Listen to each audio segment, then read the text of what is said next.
My daughter brought her new boyfriend to dinner, a venture capitalist, with a slick smile. After his investment pitch, she slipped me a note, "Dad, don't trust him. It's a trap." I was rattled seeing those words, but then I realized he'd pegged me as just another foolish old man, easy prey. I had to show him never underestimate people, and I would teach him that evil can never triumph over justice. Thank you for being here. Where are you watching from? Drop your location in the comments. If you received a warning note like that, would you trust your instincts or give them the benefit of the doubt? This story is fictional, but the lesson about trusting your gut is worth remembering.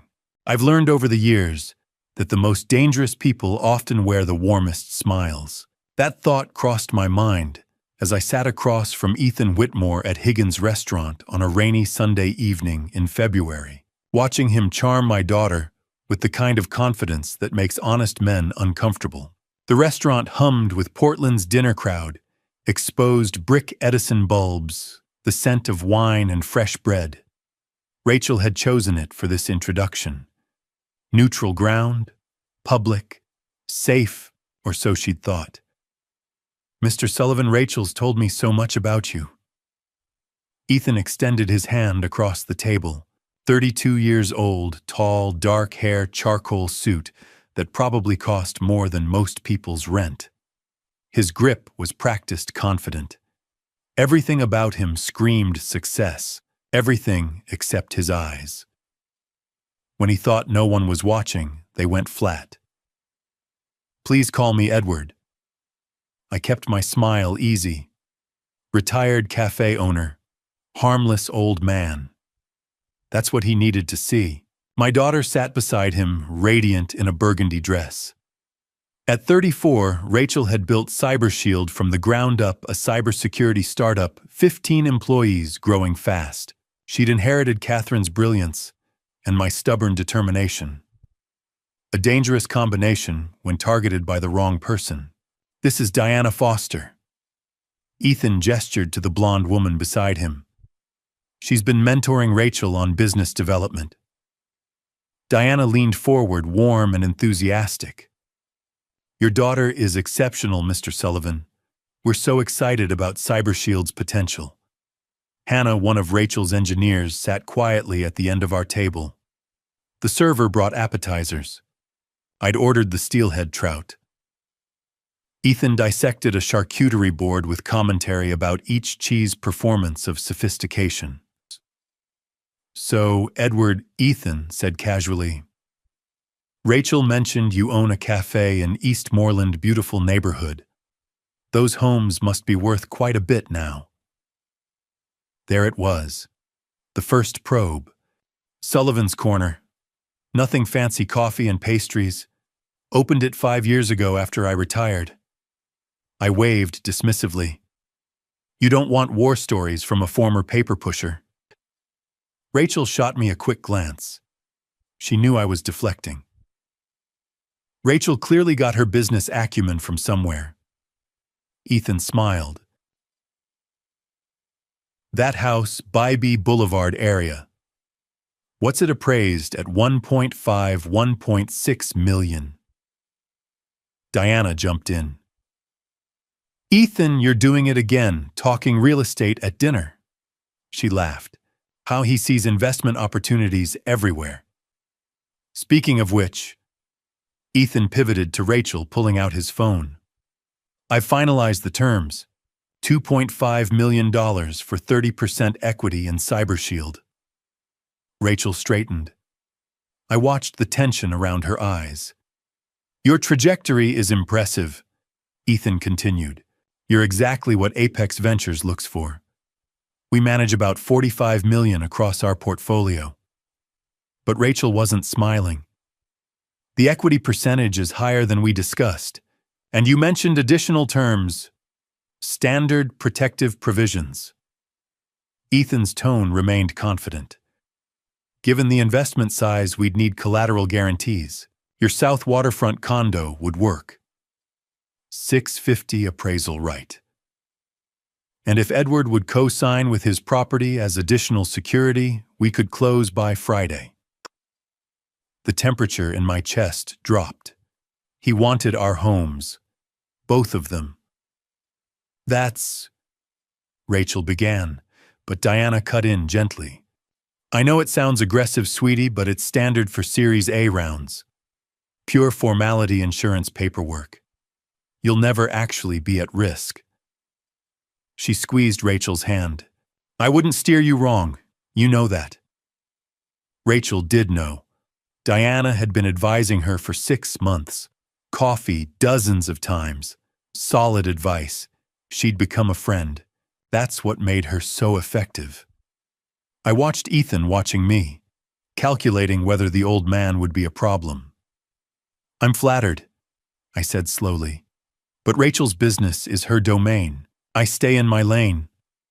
Of course. Ethan nodded. Though families support each other. This deal would set Rachel up for life. 8-figure exit in 3 to 5 years. Rachel's jaw tightened. Can I see the full term sheet? Absolutely. I'll have my attorney send it tonight. Ethan lifted his wine glass. To new partnerships. Diana raised hers immediately. Rachel hesitated before joining. I lifted mine but didn't drink. Our entrees arrived. Rachel had ordered the salmon. As the server set down plates, she reached for her water glass and knocked her napkin to the floor between us. Oh, clumsy me, she said lightly. We both bent to retrieve it at the same moment. Our hands met under the table out of sight from the others. She pressed something small and stiff into my palm. A business card. Her eyes locked onto mine for half a second. Fear. Desperation. Then she straightened, napkin in hand, smile back in place. Thanks, Dad. I slipped the card into my jacket pocket as I sat up. Ethan was explaining something to Diana. Neither had noticed. The rest of dinner proceeded with surface conversation. Portland Weather Trail Blazers restaurant recommendations. Ethan told charming stories. Diana praised Rachel. I smiled and nodded and played the proud, simple father. But I watched. I watched how Ethan's hand rested possessively near Rachel's, never touching but establishing territory. How Diana's enthusiasm never faltered, too perfect, too consistent. How Ethan's eyes tracked other diners when he thought no one was looking. Not admiring, hunting. When the check came, Ethan insisted on paying. Consider it the first investment. Outside February, rain drummed steadily. Ethan shook my hand. I'll see you Friday, Edward. We're going to do great things. Looking forward to it. I lied. Diana hugged Rachel. Call me tomorrow. They disappeared into a black Tesla. Rachel and I stood under the awning. Drive safe, sweetheart, I said. She hugged me tight, whispered, read it tonight. Then she pulled back, smiled like nothing was wrong, and walked to her car. I waited until her taillights disappeared. The street was busy, but anonymous couples rushing through rain traffic, hissing past. No one watching me. I pulled out the business card under the awning's shadow. Standard design, Rachel's name, CyberShield logo, contact information. I turned it over. 3 sentences in her precise handwriting. Dad, help, trap, trust no one. The rain drummed louder. Or maybe that was my pulse. I drove home through quiet streets. My house sat dark and empty the way it had been for 5 years, ever since Catherine. I locked the door, turned on the kitchen light, and read the message again. My daughter was in trouble, real trouble. She was smart enough to know she couldn't say anything. Openly, couldn't trust her phone, couldn't trust her friend Diana or her promising investor. I thought about Ethan's practiced handshake, his invasive questions, his demand for our homes, Diana's perfectly timed endorsements. How quickly this was moving. Friday just 5 days away. And I thought about the 27 years I'd spent before I opened Sullivan's Corner. The cases I'd prosecuted, the predators I'd put in prison, the patterns I'd learned to recognize. Tomorrow morning, Rachel and I needed to talk. Really talk. Because whoever Ethan Whitmore pretended to be, I knew what he actually was. And I'd spent a career destroying men like him. I set the card on my kitchen counter, opened my laptop, and typed a name into the search bar. The clock read 9:47 p.m. It was going to be a long night. I didn't sleep much. By 4:30 Monday morning, I was already at Sullivan's Corner, pulling cinnamon rolls from the oven, while rain pattered against the cafe's front windows. The dough was Catherine's recipe. She'd perfected it over years of Sunday breakfasts, back when our kitchen was full of laughter instead of silence. 5 years since I'd opened this place. 5 years since I'd stood in an empty house and realized I needed something to fill my days besides grief. The cafe occupied a corner storefront on Bybee Boulevard, reclaimed wood, exposed brick, mismatched tables Catherine and I had refinished together.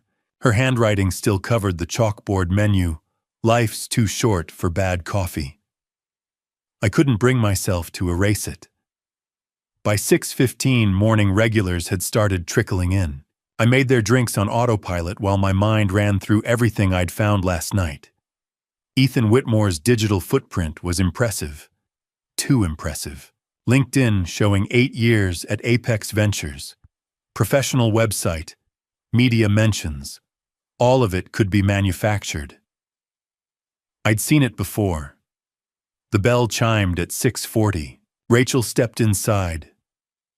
Hair pulled into a ponytail, dark circles under her eyes that matched mine. She wasn't wearing makeup, something she never skipped unless seriously rattled. "Dad." She crossed straight to the counter. I poured 2 coffees, locked the front door, and flipped the sign to back in 15. We sat at the corner table away from the windows. Rachel wrapped both hands around her mug. "I need you to know something," she said quietly. "Something I haven't told anyone."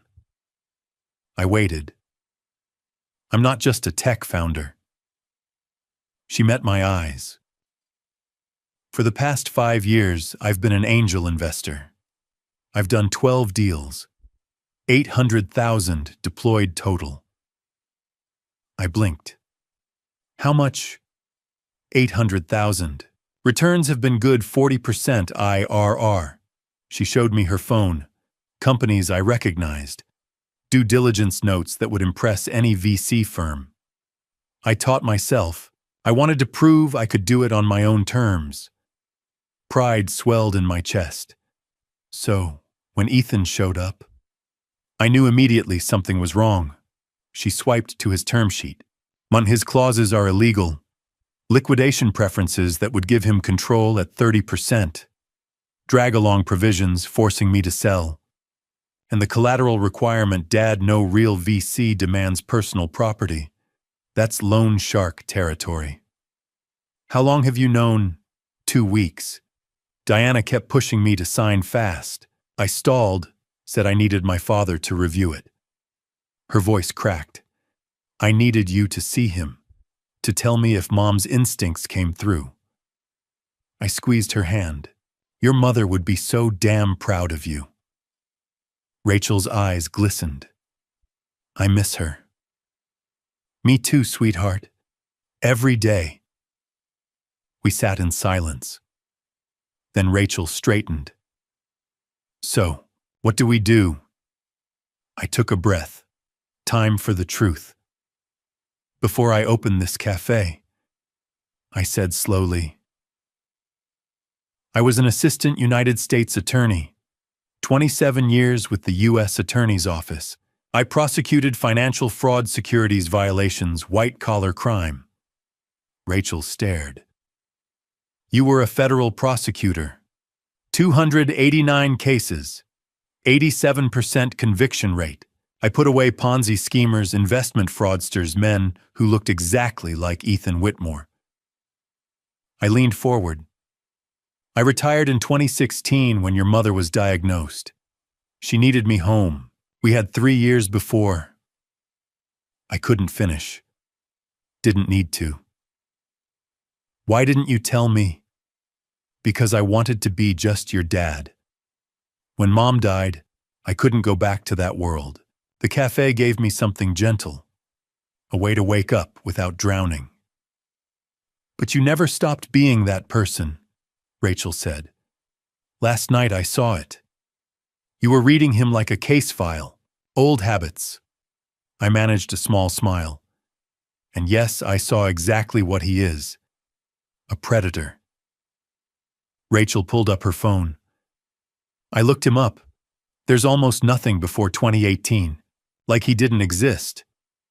Name change. New identity. Classic pattern for someone running from prior fraud. I thought about my midnight research. I have contacts, FBI agents, lawyers, investigators. If Ethan has a history, we'll find it. What about Diana? Don't know yet. She could be a victim or part of it. Either way, we can't trust her. Rachel nodded. So what's the plan? I pulled out a notepad. You keep playing along. Stall the signing without making him suspicious. Ask questions. Request clarifications. Be the careful founder. While you make some calls, quietly. No one can know I used to be AUSA. If Ethan researches me, he needs to find a retired cafe owner. Can we stop him? I thought about 27 years building cases, predators crumbling under evidence they thought they'd hidden. Yes, I said. But we need to be smart, patient. He's good at this. Probably done it before. We move too fast, he'll disappear. We need an airtight case, then drop it all at once. Rachel's jaw set in that way that reminded me of Catherine. Tell me what you need. We spent 20 minutes mapping strategy. She'd respond to the term sheet tonight with questions. Schedule a call with Ethan for Wednesday. Keep Diana updated with cheerful enthusiasm. Meanwhile, I'd work in shadows. Finally, Rachel stood. Or normal Monday routine. Text me when you're at the office. I walked her to the door, kept my voice low. I need to make 3 calls. The clock is ticking. She squeezed my arm. Be careful, Dad. You too, sweetheart. And remember, if Ethan figures out we're investigating, you might be in real danger. These people don't like being cornered. He picked the wrong family. She hugged me tight, then stepped into the rain. I watched her car disappear down Bybee Boulevard before unlocking the cafe. The regulars filed back in the same faces, the same orders, the same small talk about weather and traffic. I smiled, poured coffee, rang up pastries. Just Ed Sullivan. Neighborhood cafe owner, nothing special. But in my pocket I had 3 names written on the back of a receipt. Laura Bennett, FBI. Richard Fitzgerald, Securities Law. Andrew Bradford, Investigative Journalism. The clock above the espresso machine read 7:53. I needed to make 3 calls. The clock was ticking. The first call went out at 8:15 Tuesday morning, after I'd sent my part-time staff home early and locked Sullivan's Corner's front door. I sat in the back office surrounded by boxes of coffee beans and old tax files and dialed a number I hadn't used in 5 years. Laura Bennett answered on the second ring. Special Agent Bennett. Laura, it's Edward Sullivan. Silence. Then, Mr. Sullivan. My God, I thought, are you okay? I'm fine, but I need a favor. Her tone shifted immediately. Anything. Name it. I'd met Laura 19 years ago when she was a 29-year-old FBI agent assigned to one of my cases, a securities fraud prosecution that required complex financial analysis. She'd been sharp, relentless, hungry to learn. I'd mentored her through that investigation and 3 others afterward. Last I heard, she'd made senior special agent in the financial crimes unit. I need a background check, I said. Off the books, at least initially. Name is Ethan Whitmore, 32 claims to run a venture capital fund, called Apex Ventures, managing 45 million, based in Portland. What's your interest? He's targeting my daughter. Laura's voice hardened. Investment fraud. That's what I'm trying to determine. He's pressuring her to sign a deal that requires collateral her property and mine. The term sheet has clauses that look predatory. Timeline's aggressive. I need to know if he's done this before. Suku, give me 48 hours. If there's anything in the system, I'll find it. Laura, this stays quiet until we know more. If he's professional, he'll have monitoring on his name. Understood. And Ed. She paused. It's good to hear your voice, even if the circumstances suck. I smiled despite myself. Good to hear yours too. The second call went to Richard Fitzgerald at 9:30. His assistant put me through immediately. Edward Sullivan. Richard's laugh was warm, disbelieving. I thought you'd retired to grow organic vegetables or something equally boring. Close. I make coffee now. Of course you do. Let me guess you're calling because someone's about to have a very bad day. Potentially. I need you to look at a term sheet. Investment contract. My daughter's company. Richard's humor evaporated. Send it over. If you're concerned, I'm concerned. The investor claims to be legitimate VC, but the structure feels wrong. Liquidation preferences, drag-along provisions, personal collateral requirements. Jesus, that's not venture capital, that's extortion with paperwork. I heard typing. I'm clearing my afternoon. Email me everything term sheet, investor background, company details. I'll have an analysis by tonight. Bill me your normal rate. Ed, you spent 2 years prosecuting my biggest client and still bought me a beer afterward when you won. This one's on the house. We'd faced each other across courtrooms more times than I could count, Richard defending white-collar criminals with expensive suits and expensive arguments, me dismantling those arguments piece by piece. But he'd always played fair, never crossed ethical lines. When I'd retired, he'd sent a handwritten note. The courtroom will be duller without you. The third call went out at 10:15. Bradford. Andrew, it's Ed Sullivan. Holy shit. The ghost speaks.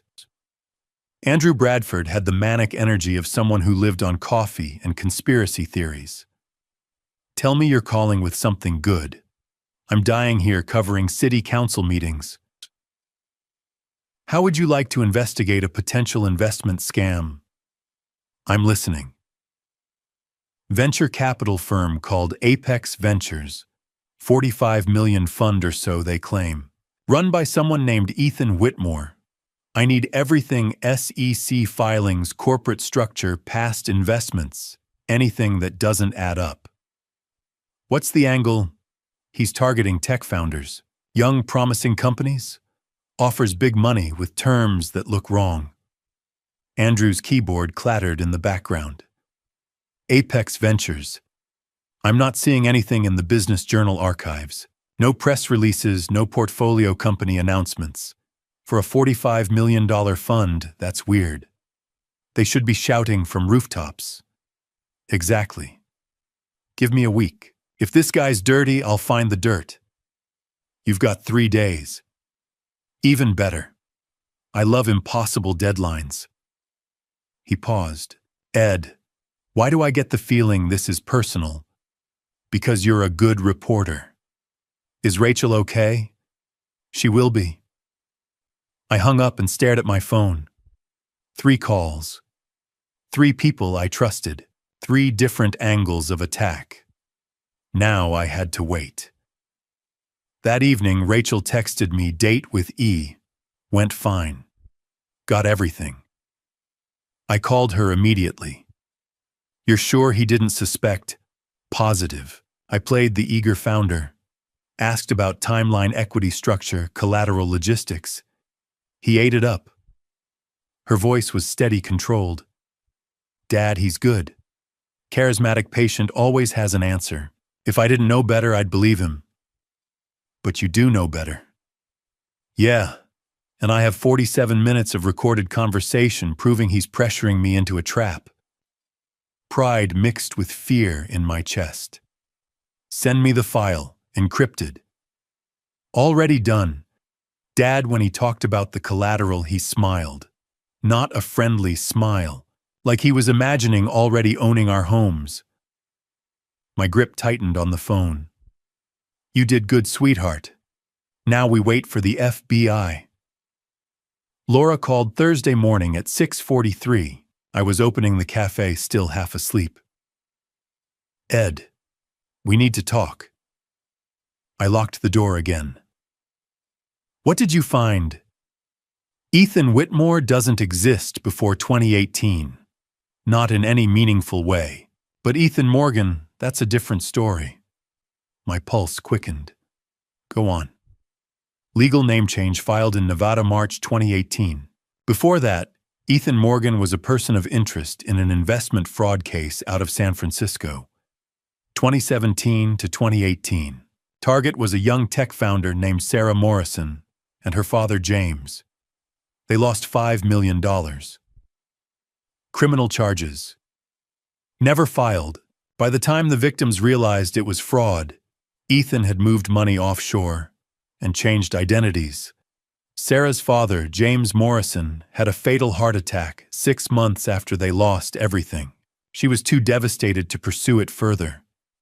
I closed my eyes. What's the pattern? Single founders. Female mid-20s to mid-30s. Tech sector. Wealthy fathers willing to co-sign or guarantee investments. He gets close builds trust, then structures deals that let him seize assets when companies inevitably fail. Which they do because he sabotages them. How many victims? That's what I'm working on. Sarah Morrison is the only one who filed a report, and even that was too late. But the pattern suggests he's done this before. Maybe multiple times. What about Diana Foster? Laura paused. Who? A woman who's been mentoring my daughter. She introduced Ethan to Rachel. She's been pushing hard for Rachel to take the deal. Send me her details. Photo, social media, anything. I pulled up Rachel's Instagram on my laptop, found a photo from 3 months ago, Rachel and Diana at a coffee shop, both smiling. I forwarded it. Laura's sharp intake of breath came through the line. Ed, this woman, I need to run facial recognition. If she's part of his operation, then Rachel's surrounded. I'll call you back in an hour. She hung up. I sat in the dim cafe, the FBI report glowing on my laptop screen. Ethan Morgan, $5 million. A man who died from a broken heart after losing everything. And Diana Foster, who'd spent 6 months earning my daughter's trust, steering her directly into Ethan's trap. I pulled up Diana's photo again. Blonde, warm, smile, friendly eyes. The kind of person you'd trust with your secrets. If Diana endorsed Ethan this strongly, who was she really working for? Rachel called me Friday afternoon, her voice tight with controlled anger. Dad, Diana Foster didn't exist before last year. I set down the espresso cup I'd been cleaning. What do you mean? Her entire digital presence, social media, professional networks, business profiles, everything was created in early 2023. March through April. She was typing as she talked. I ran reverse image searches on her photos. Nothing. She materialized out of thin air. My pulse quickened. Business registrations. Diana Foster Consulting filed March 2023. Virtual office address. Dad, she's not real. Diana Foster is a persona. Can you dig deeper? Already on it. I texted Laura. Rachel confirmed Diana equals fake identity. Created 2023. Her reply, working on it. We'll call tomorrow. Saturday morning, Rachel texted at 9:47, Dad. Call me. Now. I locked the cafe door and dialed. I found it. Rachel's voice shook with fury. Clark County, Nevada. Marriage license database. Public records. Found what? Ethan Whitmore got married in June 2021, Las Vegas. The bride was Melissa Whitmore. My stomach dropped. Diana. That's her legal name. I found the certificate date efficient, everything. Dad, they're married. They've been running this scam together. 30 seconds later, my phone lit up. Official Clark County document. Bride Melissa Whitmore. Groom Ethan Whitmore. Date June 15, 2021.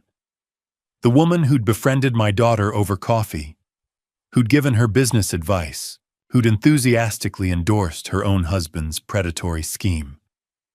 Rachel, are you somewhere safe? I'm at home. Door-locked security system on. I forwarded everything to Laura. She paused. If they're married, this isn't just fraud. This is organized crime.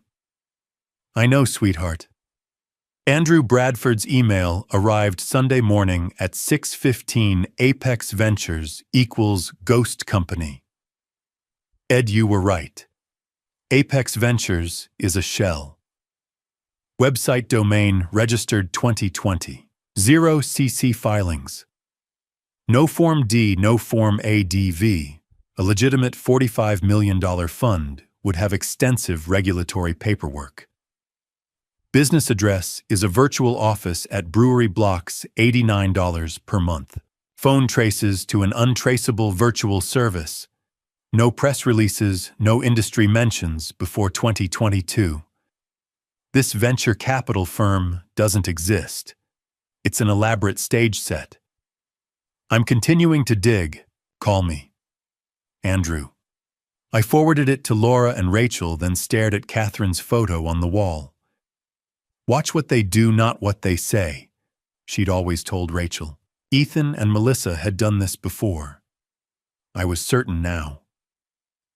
Laura's call came at 2:30 that afternoon. Ed, you need to sit down. I'm already sitting. Melissa Whitmore is Ethan's wife, married June 2021. But that's not the bad news. She paused. They've been doing this for 8 years. I found 12 confirmed victims across 6 states, $22 million stolen. I closed my eyes. 12 families. Talk me through the pattern. Target selection is precise. Female founders ages 25 to 40, tech sector. Every victim had a wealthy father, not publicly wealthy, but comfortable. Hidden assets. Melissa approaches first as a mentor or consultant. 3 to 6 months building trust, gathering intelligence. Then Ethan appears with his VC pitch. And the fathers, always brought in as co-signers or guarantors. Investment terms require collateral daughter's property plus father's.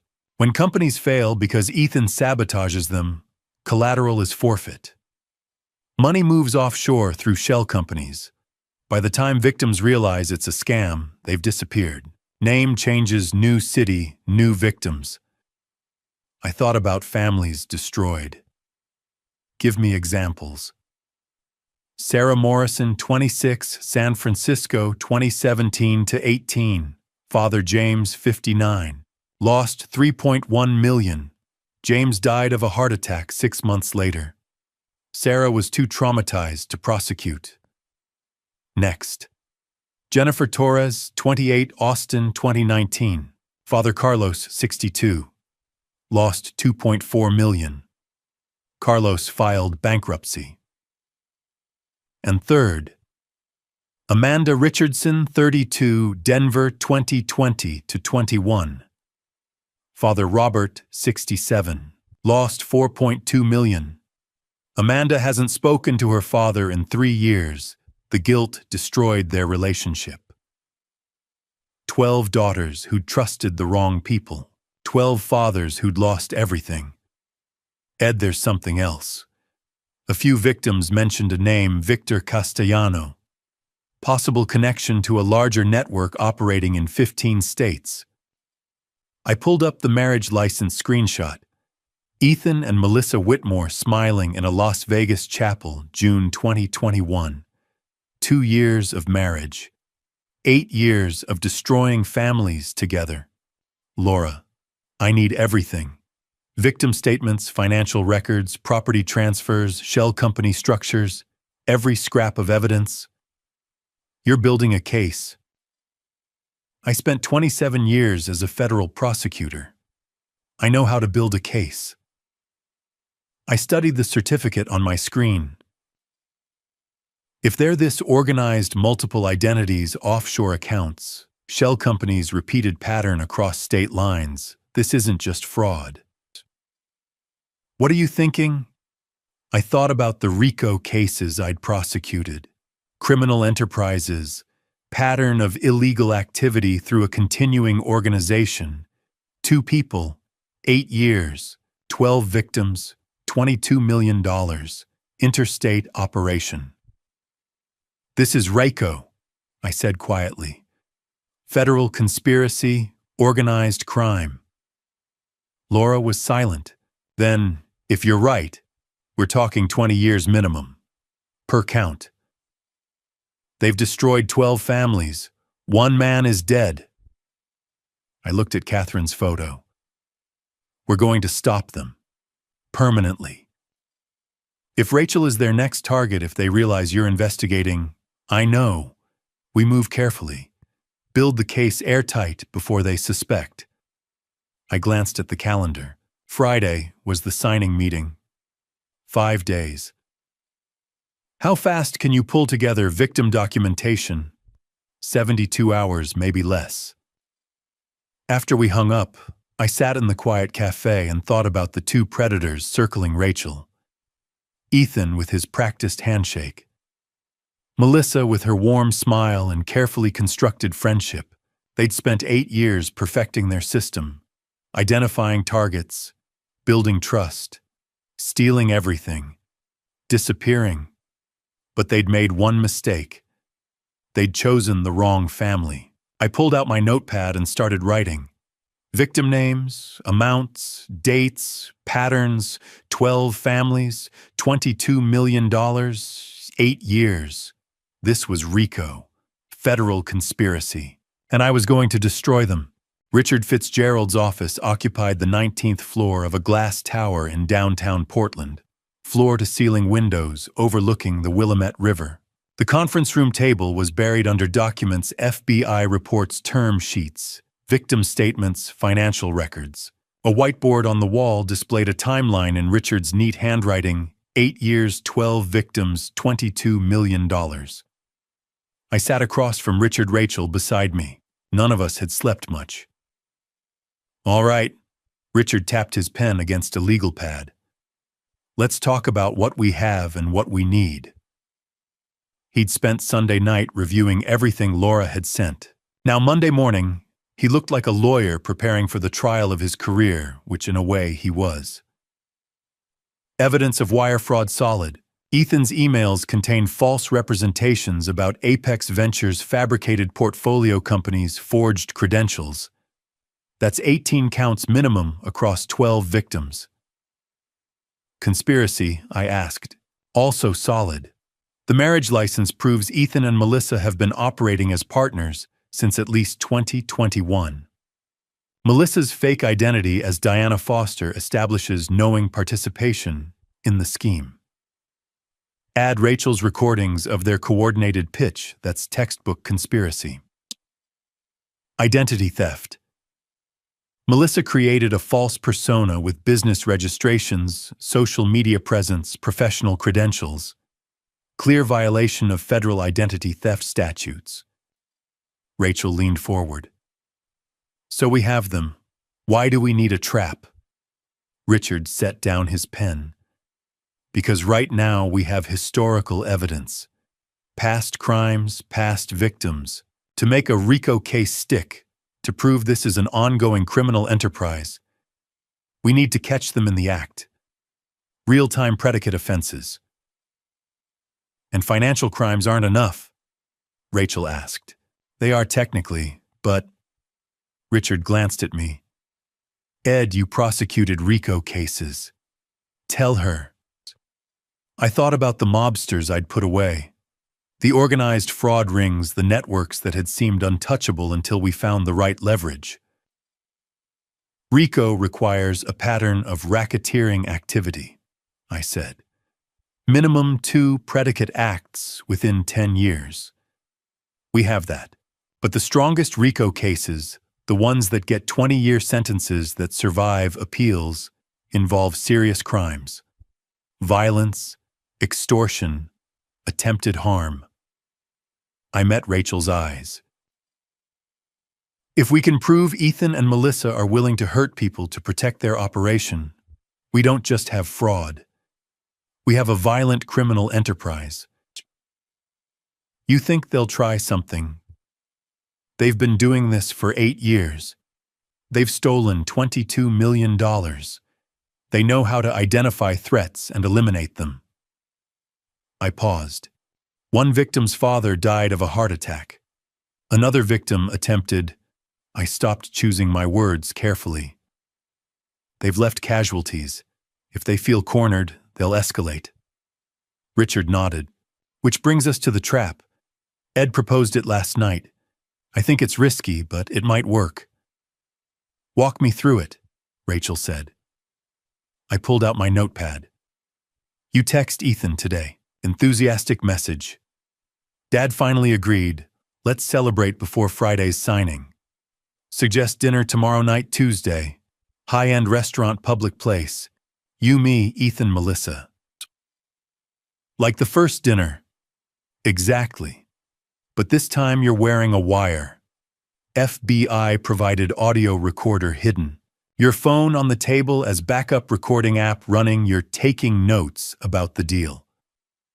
What's my angle? Eager daughter who convinced her reluctant father. You'll ask questions designed to make them reveal their real intentions. What happens if the company struggles? How does the collateral work exactly? Have you done deals like this before? Richard interjected. The goal is to get them discussing their actual plan, seizing your assets, sabotaging the company. If we're lucky, they'll reference past victims. Anything that establishes pattern and intent. And if they try something? Rachel asked quietly. Laura Bennett and her FBI team will be 2 blocks away. Plainclothes surveillance van. If you signal distress, or we observe a clear crime, they move in immediately. Signal distress how? Safe word. Something you'd naturally say but wouldn't normally use. Laura suggested actually. Repeated twice in one sentence. I'm actually really excited about this deal, actually. Sounds natural, but flags danger. Rachel was quiet for a moment, processing. Then, what do you think they'll try? I don't know, I admitted. 12 families and only Sarah Morrison's father pursued any kind of complaint. The others were too traumatized, too ashamed, or too scared. That suggests Ethan and Melissa are good at covering their tracks. Maybe threats, maybe something more direct. More direct meaning if they want you compliant and your father unquestioning, they might try to incapacitate one of us.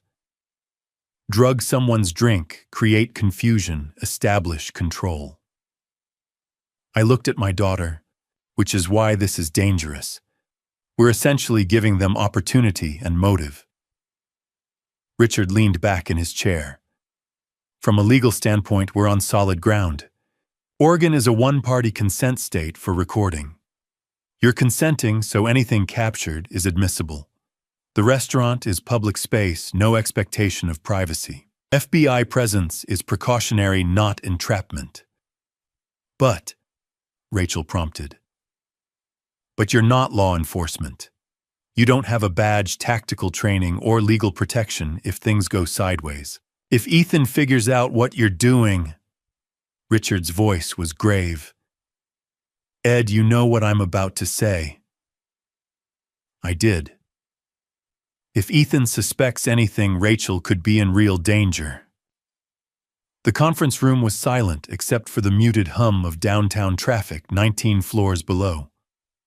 Rachel stared at the whiteboard timeline. 8 years. 12 victims. Sarah Morrison's father dead at 59. Amanda Richardson estranged from her family for 3 years. Jennifer Torres, whose father declared bankruptcy.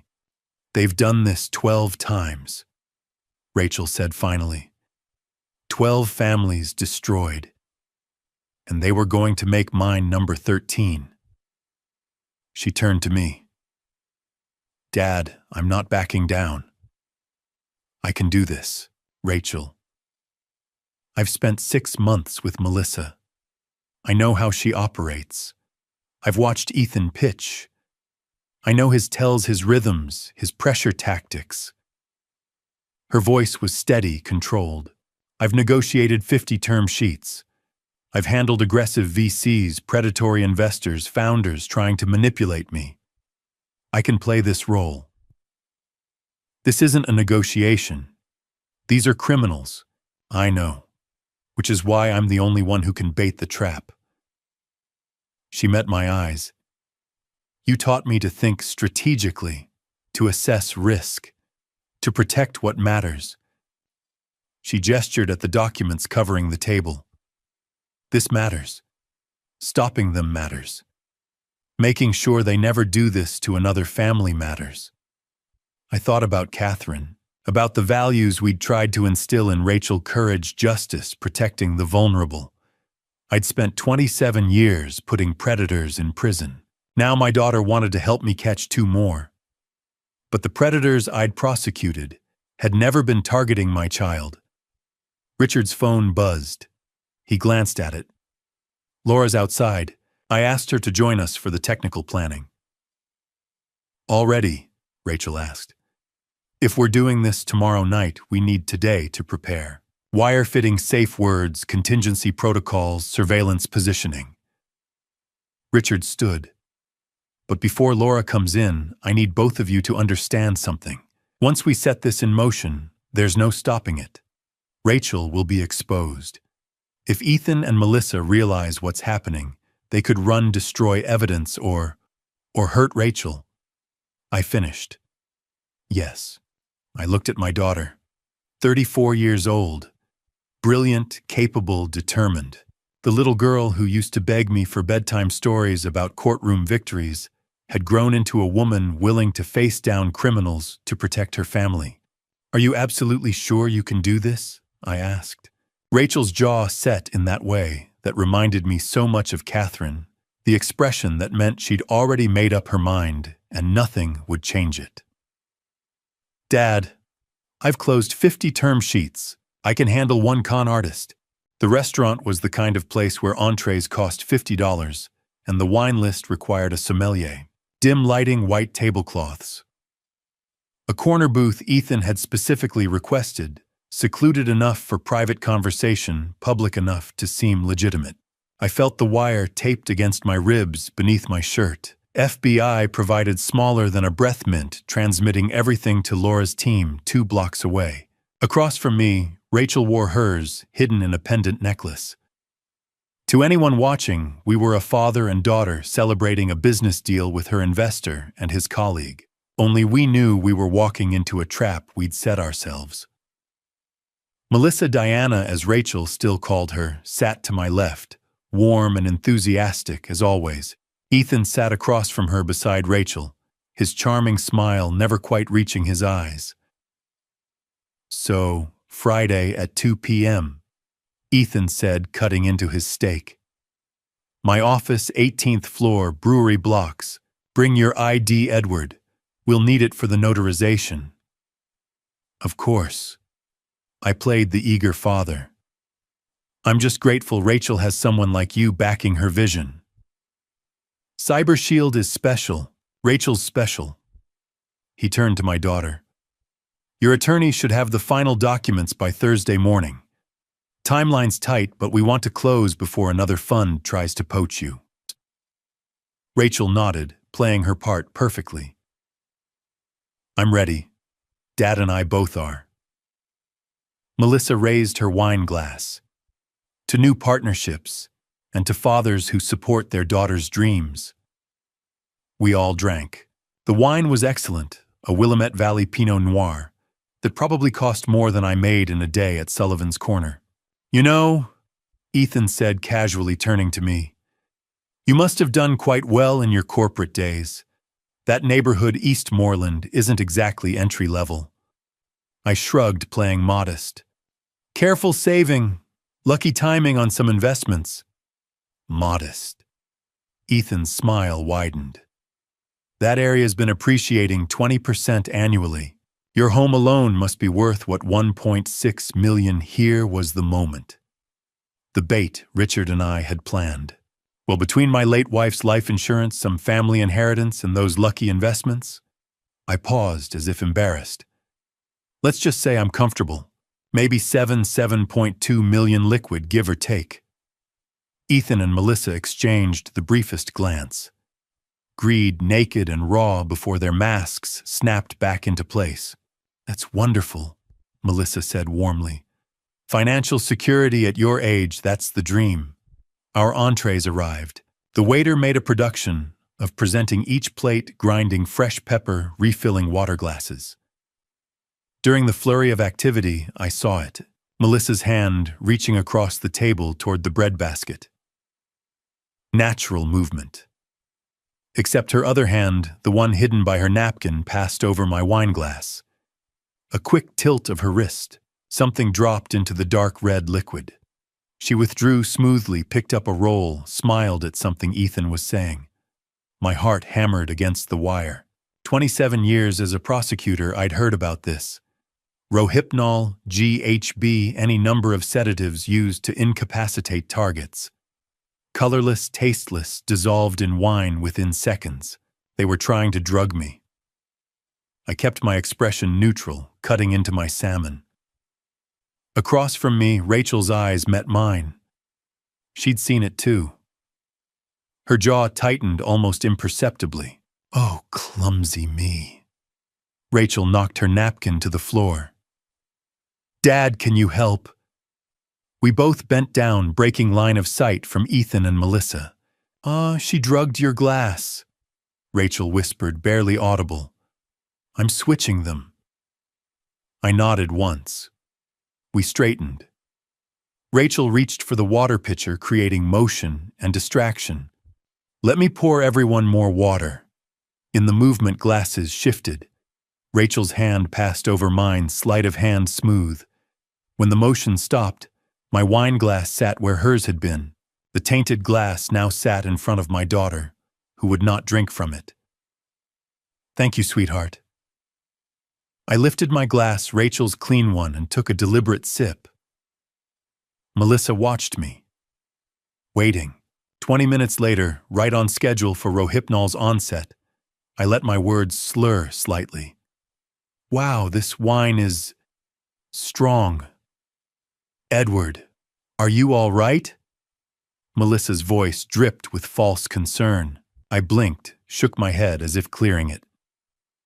I'm fine. Must have eaten too fast. Or maybe I'm just not used to wines this good anymore. I forced a laugh and took another sip. Actually, I feel fine now.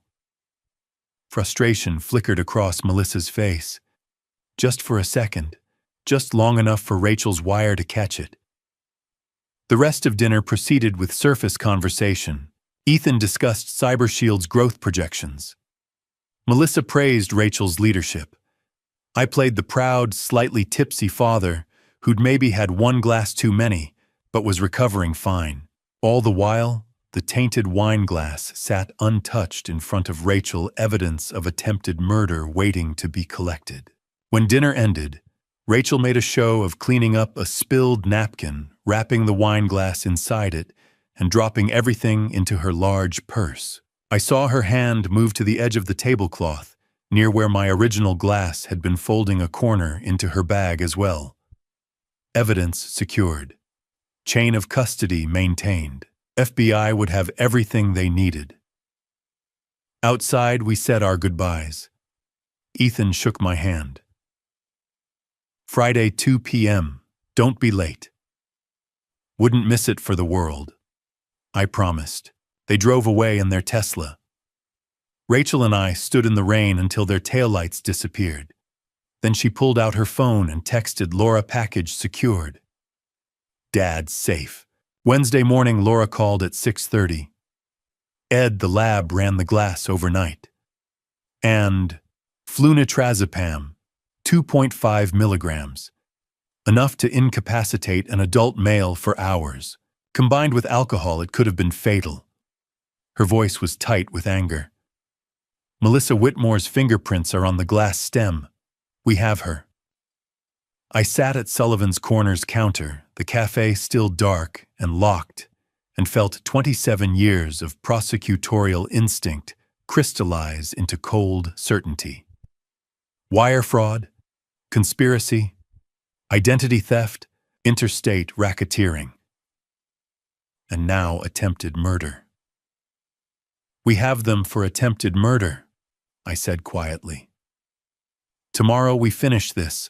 Thursday morning, we met at an FBI field office in Northeast Portland, an unmarked building that could have been any corporate park, except for the armed guards at the entrance and the secure conference rooms inside. Laura Bennett stood at the head of a table covered in equipment. Microphones no bigger than shirt buttons. Recording devices disguised as pens, watches, phone accessories. A panic button that looked like a car key fob. Day 1, she said. We make sure the technology doesn't fail. Rachel picked up one of the microphones, turning it over in her fingers. This is smaller than the one I wore to dinner. That was consumer grade. This is what we use for undercover operations. Laura demonstrated clipping it inside a blazer lapel. Invisible even if someone's standing 2 feet away. Transmits in real time to our van.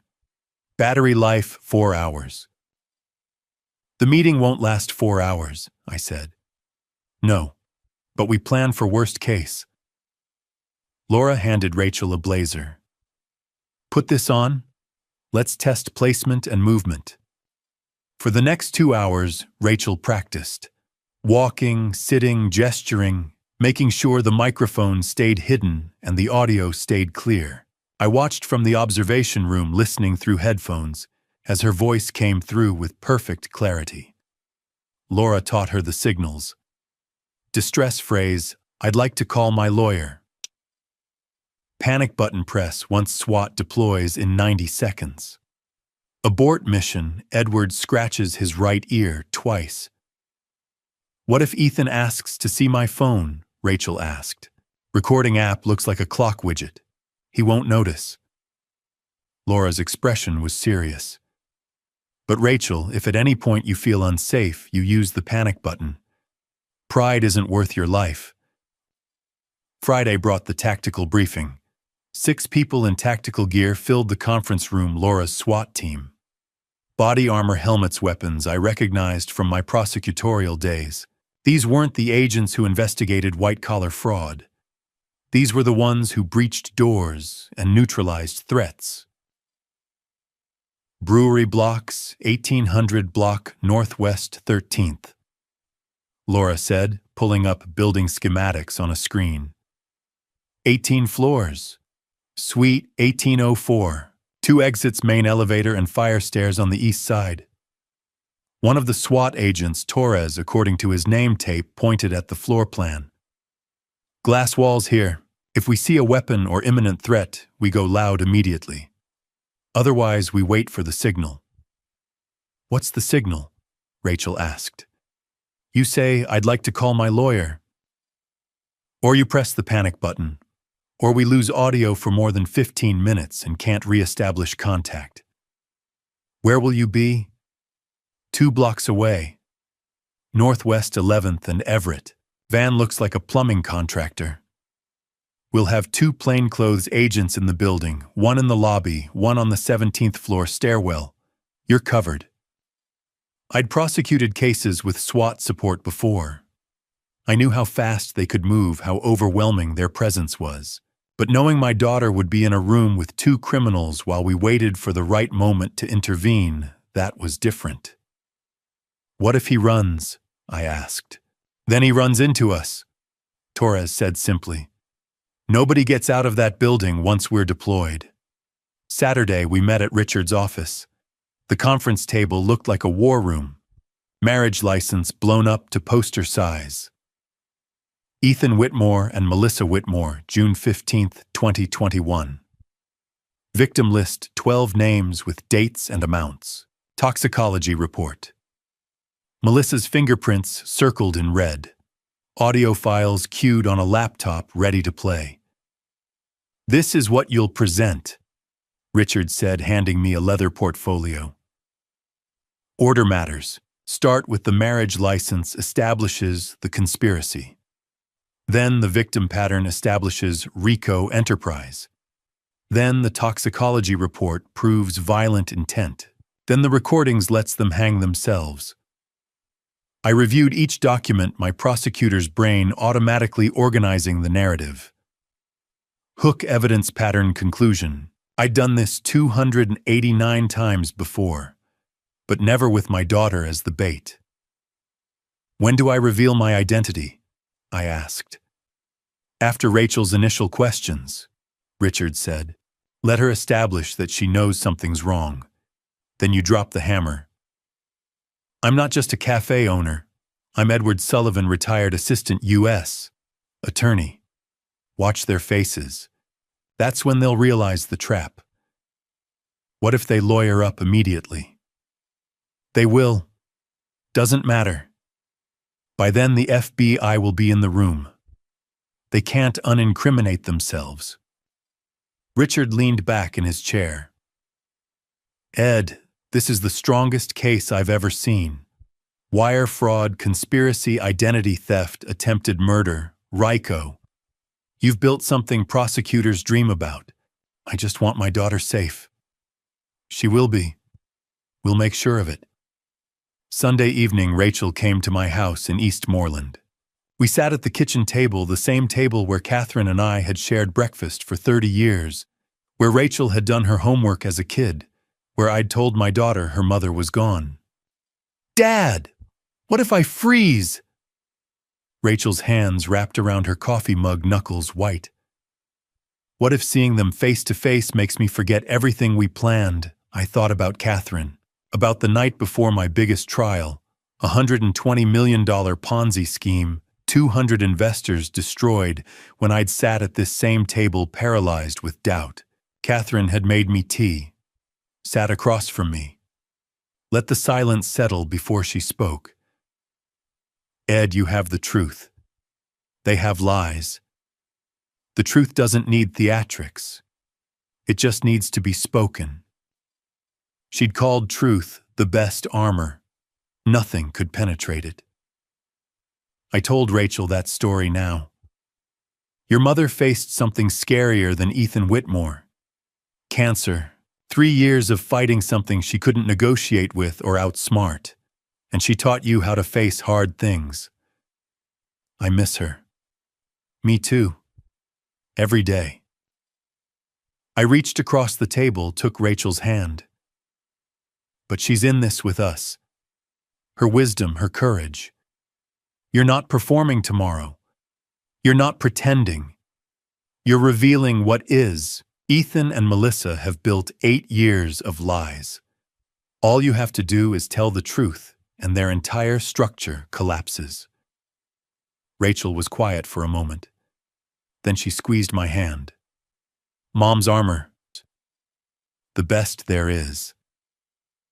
We spent the next hour rehearsing. I played Ethan, then Melissa. Rachel practiced her questions, her reveals, her responses. By the time she left at 10 p.m., her hands were steady. Monday, March 4th, 1:45 p.m. I drove us to the Pearl District in my Honda Accord. We parked 3 blocks from Brewery Blocks, far enough that the SWAT van wouldn't be visible, close enough to walk. The building was all glass and steel, 18 stories of corporate ambition. I felt out of place in my cafe owner clothes, khakis, and a button-down nothing like the suits I'd worn in courtrooms decades ago. We rode the elevator in silence. 15 floors, 16, 17. Rachel's hand found mine. Squeezed once. 18. The doors opened. Down the hall, glass doors etched with Apex Ventures. Through them, I could see Ethan's office, the stage he'd built for this con. Rachel looked at me, her mother's determination in her eyes. This is it. Still here, comment justice below, so I know you're riding this out with me. Before we move forward, this story blends factual patterns with fictional details for impact. If you'd rather skip ahead, no hard feelings, exit now. But if you want to witness what happens when predators underestimate a retired prosecutor, keep watching. The confrontation is next. The office was all glass and false promises. 18th floor corner suite with Pearl District views stretching to Powell's Books and beyond. Ethan's desk sat against floor-to-ceiling windows, sleek and impersonal rented furniture for a rented identity. Fake diplomas hung on the walls, MBA from Stanford Venture Capital Industry Awards. Photos with tech founders who probably didn't know their images had been stolen. Nicole Brennan, 26, and fresh out of law school, bustled around a conference table arranging signature pages and notary stamps. She smiled at us, friendly professional, completely unaware she was working for criminals. Mr. Sullivan, Miss Parker, welcome. Ethan stood, extending his hand. $2,000 suit, practiced smile, the confidence of a man who thought he'd won. Let's make this official, shall we? Melissa, still playing Diana Foster, sat in a chair by the window, radiating supportive warmth. Rachel, this is so exciting. I'm so proud of you. I felt the wire against my ribs, transmitting everything. 2 blocks away, Laura Bennett and her SWAT team listened to every word. In my jacket pocket, Rachel's evidence tablet held 289 cases worth of prosecutorial experience compressed into one devastating presentation. Coffee, Nicole offered, pouring from a carafe. Playing the perfect assistant, unknowingly serving refreshments at a crime scene. Thank you. Rachel's voice was steady, controlled. She'd inherited Catherine's ability to stay calm under pressure. Before we sign, I have questions about Clause 7.3. Ethan settled into his chair, spreading hands magnanimously. Of course. What concerns you? This liquidation preference. Rachel tapped the document. It gives you controlling rights even at 30% equity. That's unusual. Standard protective provisions. And the drag-along clause. It forces me to sell if you find a buyer regardless of my wishes. Why would I agree to that? Ethan's smile tightened slightly. Rachel, we discussed this. We discussed a partnership. This document describes a hostile takeover. She looked up, met his eyes. And the collateral requirement. My condo, plus my father's house. No legitimate venture capital firm demands personal property as loan security. Rachel, sweetie, Melissa started. I've reviewed over 50 term sheets as an angel investor, Rachel said calmly. I've deployed $800,000 across 12 deals over 5 years. I know what standard looks like. Your structure isn't standard. It's illegal. The temperature in the room dropped 10 degrees. Ethan's mask slipped. Just for a second, but I saw it, the cold calculation behind the charm, the predator realizing his prey had teeth. Angel investor. Melissa's voice was carefully controlled. I never mentioned a lot of things. Rachel pulled out her phone. Like the fact that I recorded our date last week. She pressed play. Ethan's voice filled the office. The collateral is insurance. If CyberShield underperforms, we need asset protection. Your property, your father's property, it's all part of the package. Nicole Brennan's face went pale. Mr. Whitmore, what is this? Rachel, I don't know what game you're playing. Ethan started to stand. It's not a game. I rose from my chair, and when I spoke, it was with the voice I'd used in federal courtrooms for 27 years. Calm, precise, absolutely certain. And I'm not just a cafe owner. Ethan froze. My name is Edward Sullivan. I spent 27 years as an assistant United States attorney for the District of Oregon Financial Crimes Division. I prosecuted 289 cases, wire fraud, securities violations, investment schemes, exactly like yours. My conviction rate was 87%. I pulled out the tablet, connected it wirelessly to the conference room display screen. Evidence I'd spent 4 days organizing appeared in high definition on the wall. Let me show you what I found. The marriage license filled the screen. Clark County, Nevada, June 15, 2021. Ethan Whitmore and Melissa Whitmore. You're married. Diana Foster doesn't exist. She's Melissa, your wife, your partner in an 8-year criminal enterprise. Melissa stood abruptly. Ethan's face had gone white. Your real name is Ethan Morgan. I swiped to the FBI report. Name change filed in Nevada, March 2018. Before that, you operated in San Francisco under your birth name. Sarah Morrison, 26 years old, lost $3.1 million to your scheme. Her father, James, died of a heart attack 6 months later. You can't prove. I just did. FBI report case number right there. Victim statements. Financial records. I swiped again. And it wasn't just Sarah Morrison. The victim list scrolled across the screen. 12 names, 12 daughters, 12 fathers, 8 years of destruction. Jennifer Torres, Austin. Amanda Richardson, Denver. Lisa Martinez, Phoenix. 8 years. 12 families. $22 million stolen. Nicole Brennan backed into the corner, hand over her mouth. Oh my God. And Tuesday night, I said, pulling up the toxicology report, your wife attempted to murder me. The lab analysis filled the screen. Flunitrazepam, 2.5 milligrams. Melissa Whitmore's fingerprints circled in red on the evidence photo, her prints on the wine glass stem. She drugged my drink with Rohypnol at dinner. My daughter caught her and switched our glasses. The FBI has the evidence. That's attempted murder, Mrs. Whitmore. Melissa lunged for the door. Ethan grabbed for his desk drawer, whether for evidence to destroy or an escape route I'd never know. And the FBI, I said calmly, has been listening to every word for the past 47 minutes via my daughter's wire. The glass doors exploded inward. FBI hands where we can see them. Laura Bennett led 4 SWAT agents through the entrance, body armor and weapons, overwhelming force designed to end resistance before it started. Melissa made it 3 steps before an agent tackled her to the floor. Hands yanked behind her back, handcuffs clicking closed. Ethan froze at his desk, hands raised, face drained of color. 2 agents secured him, cuffing his wrists while reading Miranda rights in flat professional voices. Nicole Brennan sobbed in the corner. I didn't know, I swear to God, I didn't know, I just started here 3 weeks ago. Laura's voice was gentle. Ms. Brennan, you're not under arrest. We know you're not involved.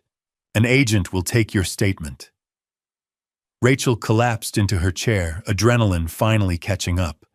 I moved to her side, hand on her shoulder. You did it, I said quietly. You saved us.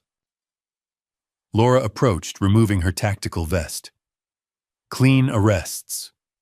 Wire captured everything, confession to the pattern, acknowledgement of the victims, his reaction to the evidence. Melissa's attempted escape adds consciousness of guilt, and we've got them both on the poisoning. Ethan and Melissa were led past us toward the elevator, hands cuffed behind their backs, heads down. The confident venture capitalist and warm mentor had vanished. What remained were two criminals caught in an 8-year lie, finally facing the truth they'd tried to bury beneath false identities and stolen money. As the elevator doors closed on them, I thought about the 12 families they'd destroyed. Sarah Morrison's father dead from a broken heart. Amanda Richardson, who hadn't spoken to her father in 3 years. Jennifer Torres, whose father had lost everything. Justice served. Predators caught. My daughter safe. But standing in that glass office watching the elevator numbers descend, one question remained. How many others like them are still out there? Andrew Bradford's story broke 48 hours after the arrests. I was opening Sullivan's Corner when my phone lit up with texts, Rachel, Laura, Richard, all sending the same CBS News link. Portland Vive C couple arrested in $22 million investment scam. Andrew stood outside the courthouse news crews behind him. Ethan and Melissa Whitmore appeared to be successful venture capitalists, but federal investigators say the couple spent 8 years targeting tech entrepreneurs and their families. 12 victims, $22 million stolen. Victim interviews followed, faces, blurred voices disguised. I trusted her. She was my mentor, my friend. The whole time she was setting me up. Andrew's voice again. The case was cracked by Edward Sullivan, a 69-year-old cafe owner and retired federal prosecutor who spent 27 years putting white-collar criminals behind bars. Rachel called. They're calling you a hero. I looked at my empty cafe, Catherine's handwriting still on the chalkboard. I'm just a father who protected his daughter. By Wednesday afternoon, the FBI hotline was flooded. Laura called, exhausted. Ed, 6 more victims came forward. Seattle, San Diego, Chicago, Boston, Dallas, Miami. Another $6 million. We're up to 18 victims, total $28 million. 18 families. $28 million. 3 victims mentioned a name, Victor Castellano. Laura continued. We think there's a bigger network. 15 states, maybe 50 million or more. Ethan and Melissa might be middle management in something larger. The cafe felt too small. This could be the biggest RICO case in a decade. Exactly. Over the next 2 weeks, Laura interviewed the new victims. She asked me to sit in my prosecutor's experience reading people-building narrative. Robert and Helen Martinez, both 70s, sat across from us. Helen's hands trembled. Our daughter had a Seattle startup, Robert said. We put up our retirement $2.4 million, 40 years of saving. Now Helen works part-time at a grocery store, at 73. Patricia Johnson came alone. 45, single mother, 2 decades of working 2 jobs. $1.8 million, my granddaughter's college fund, gone. She stared at the table. I survived poverty to give my family a chance. These people weaponized that love. David Brown, 62, cancer survivor. I beat death, put my settlement $2.1 million into my daughter's startup. They didn't just take money, they broke my family. My daughter won't speak to me now. 18 stories, 18 families destroyed. In April, the grand jury convened. Michelle Warren, my former trainee, now senior AUSA, led the prosecution. She called me twice during evidence presentation, asking about RICO frameworks I'd used decades ago. The indictment came down Thursday, 47 counts. 18 wire fraud, 12 conspiracy, 8 identity theft, 5 money laundering, 2 attempted murder, the poisoning attempt on me. 2 RICO counts, the federal hammer that meant decades behind bars. The bail hearing lasted 30 minutes. Michelle stood before Judge Thomas Chambers. Your Honor, the defendants have sophisticated identity fraud capabilities. Melissa Whitmore operated under at least 4 aliases. They have offshore accounts in 3 countries. They attempted to murder a witness. Defense argued weak community ties, no prior convictions. Judge Chambers wasn't impressed. Bail denied, significant flight risk and danger to witnesses. Ethan and Melissa were let out in orange jumpsuits, shackled. The confident VC and warm mentor were gone. Only 2 criminals facing life in federal prison remained. That evening, Rachel came to my house.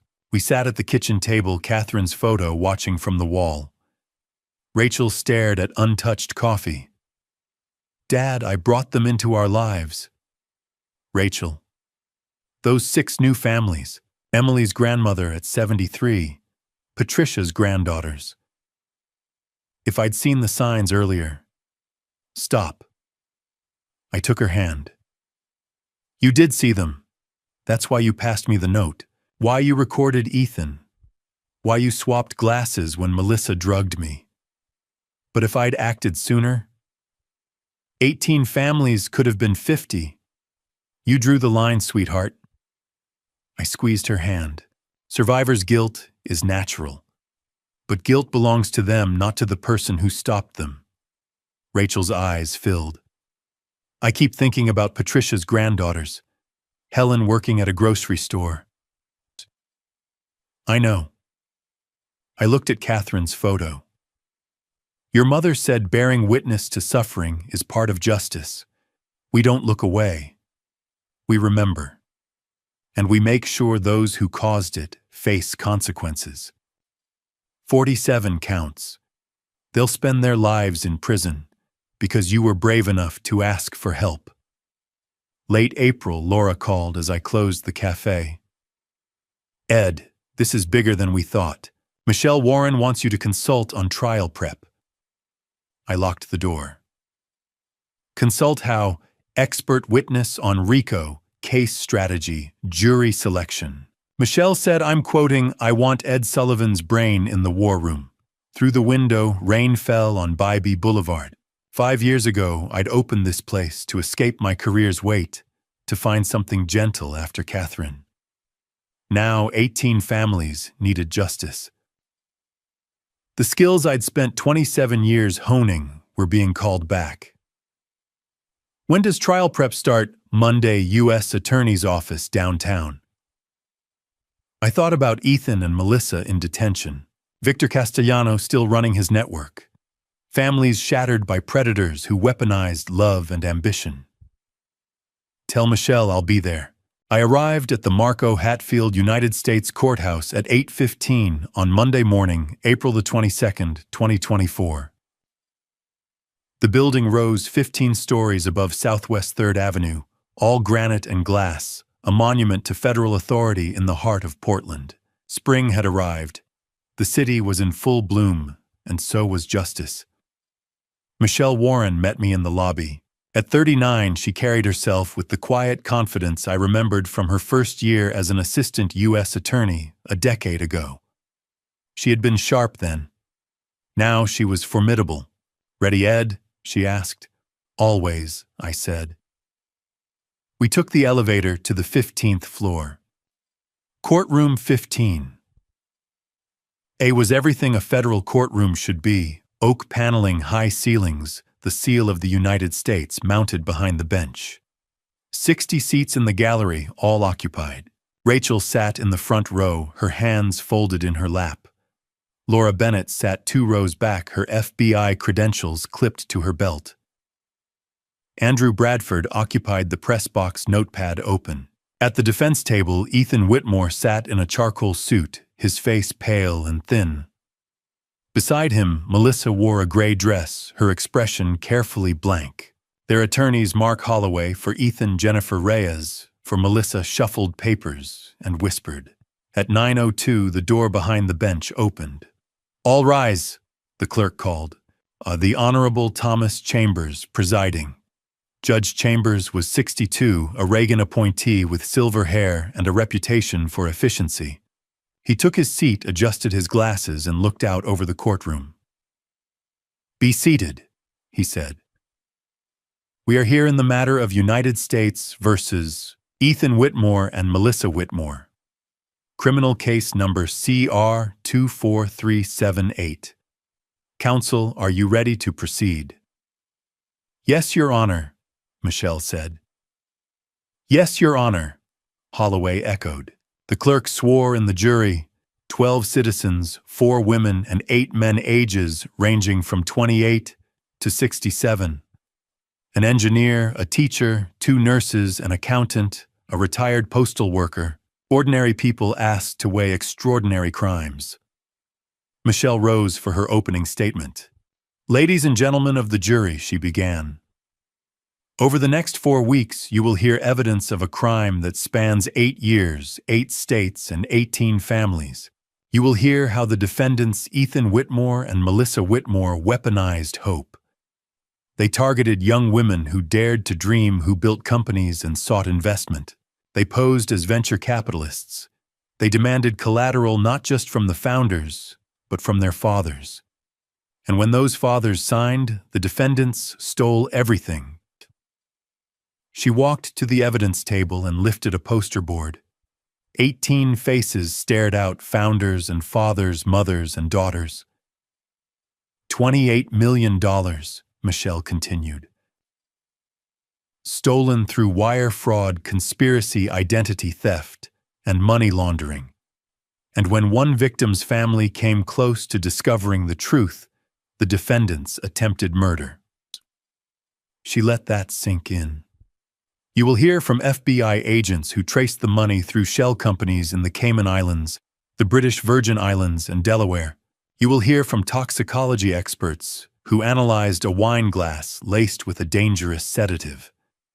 You will hear from victims who lost their retirement, their children's college funds, their dignity. And you will hear from the woman who stopped them, Rachel Parker, and the man who taught her how, Edward Sullivan, a former federal prosecutor who spent 27 years putting criminals exactly like these behind bars. Michelle returned to her table.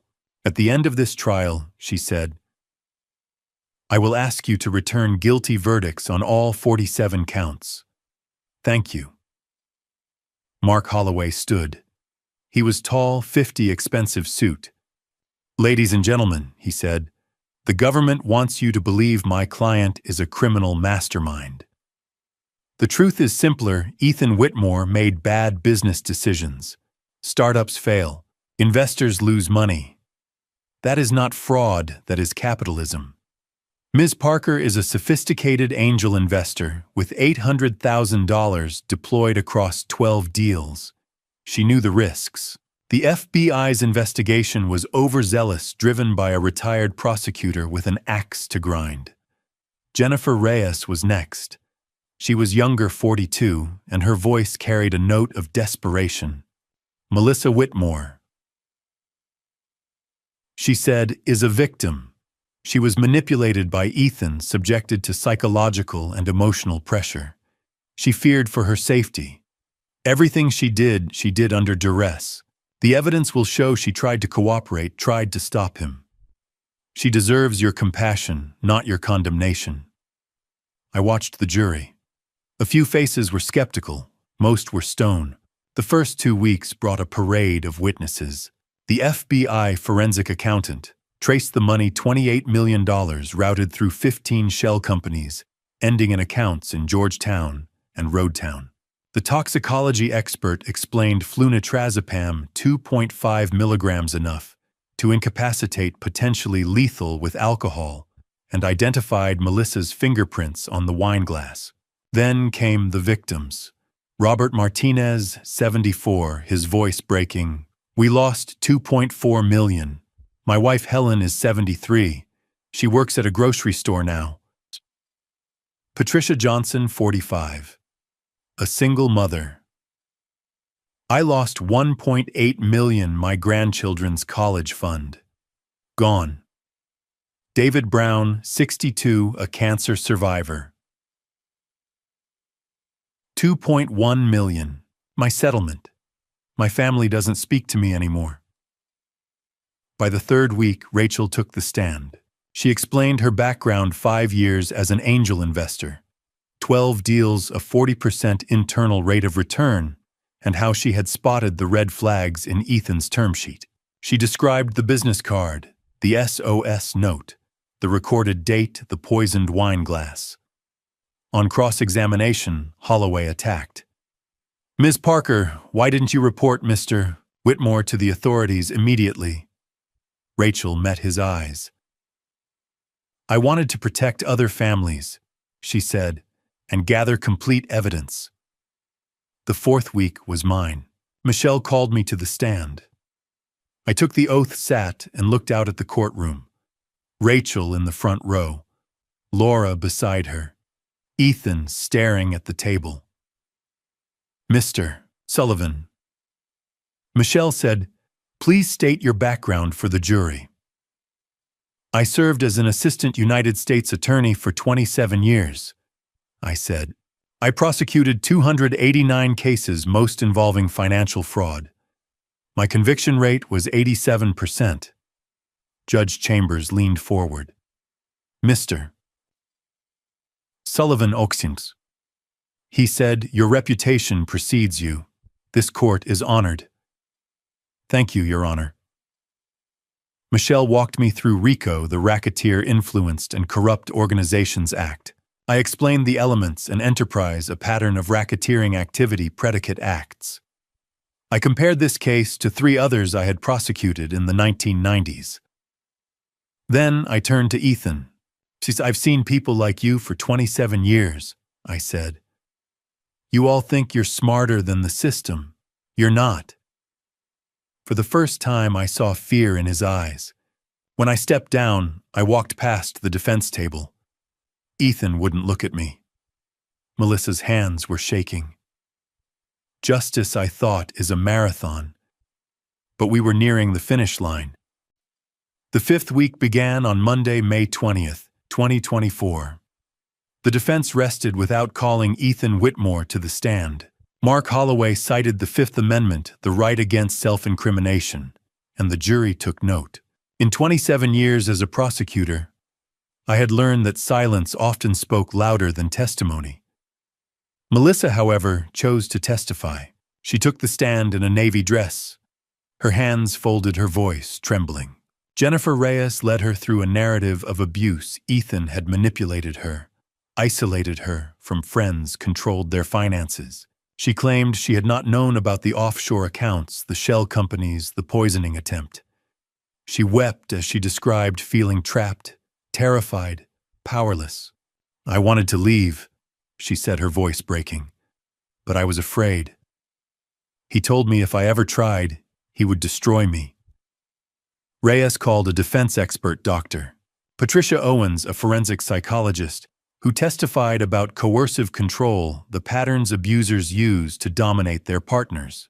It was a credible theory. I had seen it before in domestic violence cases. But Michelle was ready.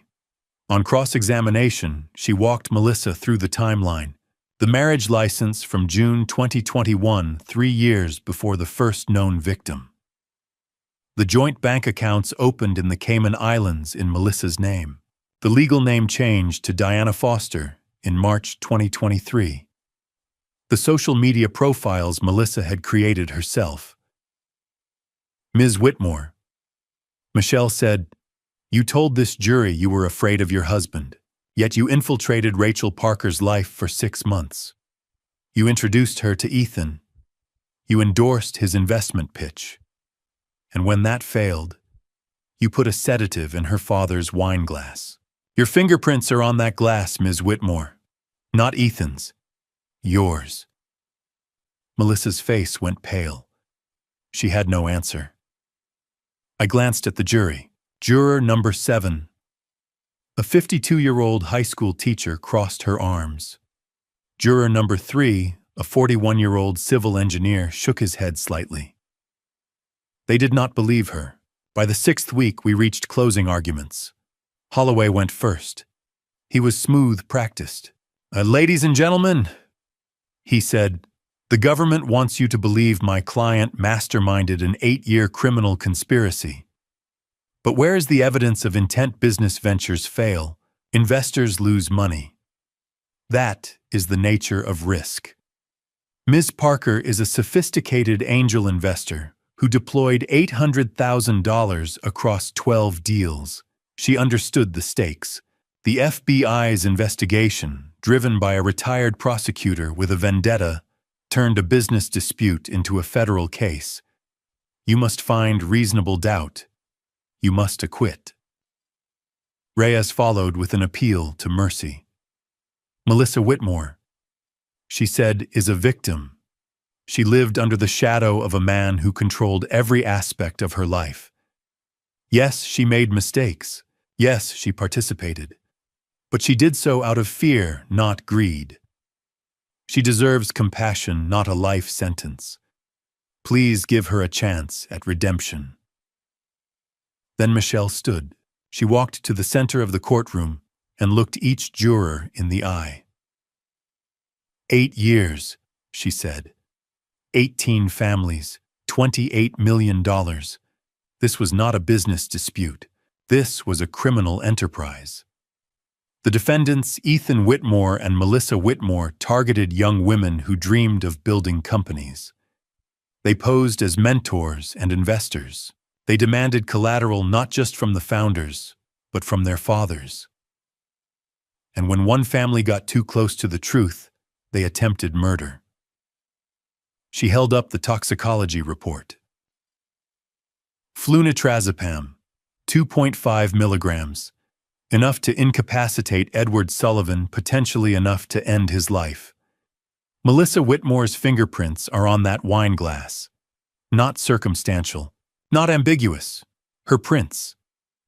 Michelle turned to the defense table. Mr. Holloway asks you to find reasonable doubt, but doubt is not reasonable when it ignores evidence.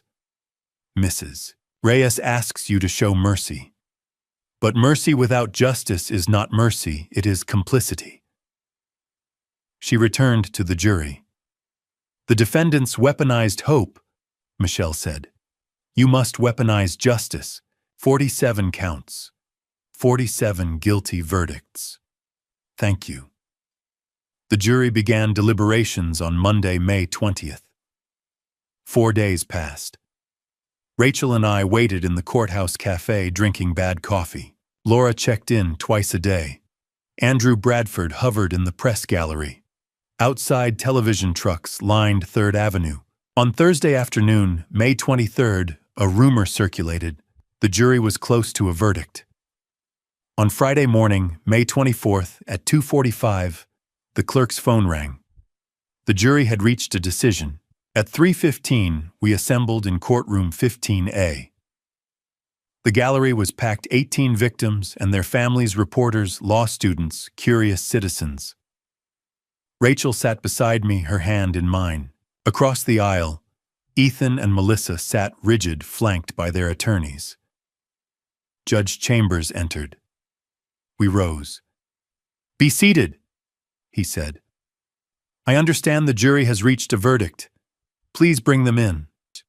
The door opened. 12 jurors filed into the box, their faces unreadable. Juror number 4, Michael Blake, a 58-year-old accountant, stood. He was the foreman. In his hand, he held 47 verdict forms.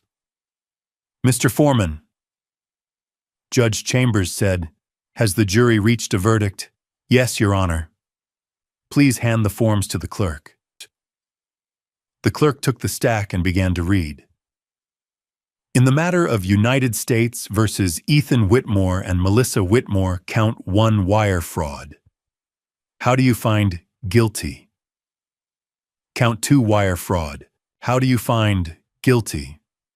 18 times the clerk read the charge. 18 times Blake answered guilty. 12 conspiracy counts. Guilty. 8 identity theft counts. Guilty. 5 money laundering counts. Guilty. 2 attempted murder counts. Guilty. 2 RICO counts. Guilty. 47 charges. 47 convictions. Ethan dropped his head to the table, his shoulders shaking. Melissa sobbed, her face buried in her hands.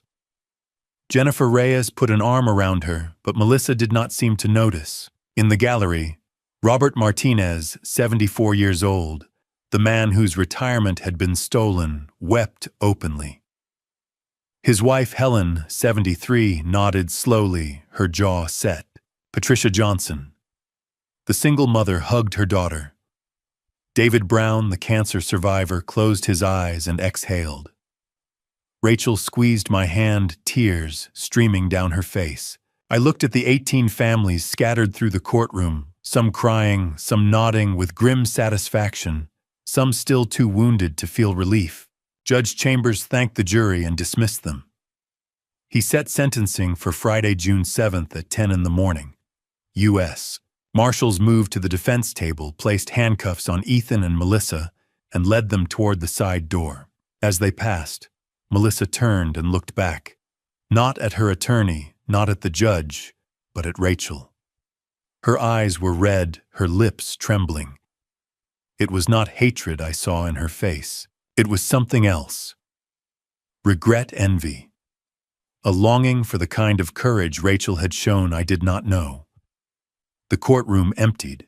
Rachel and I stood in the aisle as victims filed past, some pausing to shake my hand, others too overwhelmed to speak. Laura caught my eye from across the room and nodded once. Outside, the late May sky was clear and cool. Rachel pulled her cardigan close. "Dad," she said quietly, "do you think people like them can ever be redeemed?" I thought of Catherine, who had believed in second chances. I thought of the 12 victims who would never get theirs. I thought of Melissa's face as she looked back at Rachel, something human, something broken. "I don't know," I said, but justice had been done. And for today, that was enough. 2 weeks after the verdict on Friday, June 7th, 2024, we returned to courtroom 15A for sentencing. The gallery was full again, 18 victims and their families, reporters, law students. Rachel sat beside me in the front row, her hands folded. Laura Bennett and Andrew Bradford occupied their usual seats. At the defense table, Ethan and Melissa sat in orange jumpsuits, hands cuffed thinner than they had been at trial. Their faces were pale, hollow. At 10 o'clock, Judge Chambers entered. We rose. "Be seated," he said. "We are here for sentencing in United States versus Ethan Whitmore and Melissa Whitmore. Before I impose sentence, I will hear from the victims. Counsel, is the government ready to proceed?" Michelle Warren stood. "Yes, Your Honor. We have 5 victim impact statements." "Very well. Please proceed." Patricia Johnson was the first to approach the podium. She was 45, a single mother from Dallas. Her voice was steady, but her hands shook. "Your Honor," she said, "I lost $1,800,000, my grandchildren's college fund. My daughter trusted Ethan Whitmore. She believed in her company. Now my granddaughters work 2 jobs each just to pay for community college. I can't look my daughter in the eye. These people didn't just steal money. They stole our future." She sat down. David Brown was next. 62, a cancer survivor from Boston. His voice was quiet, resigned. "I lost $2,100,000, he said. That was my settlement, my chance to leave something for my children, after everything the disease took from me. My family doesn't speak to me anymore. I live alone. I wake up every day knowing I failed them." He returned to his seat without looking at the defendants. Helen Martinez stepped forward. She was 73. Her gray hair pulled back, her hands gripping the podium. "Your Honor, my husband Robert and I lost $2,400,000, our retirement savings. Robert is 74. He had a heart attack last year. The doctor said it was stress. I work at a grocery store now bagging groceries because we have nothing left. These people..." Her voice broke. She took a breath. "These people destroyed us."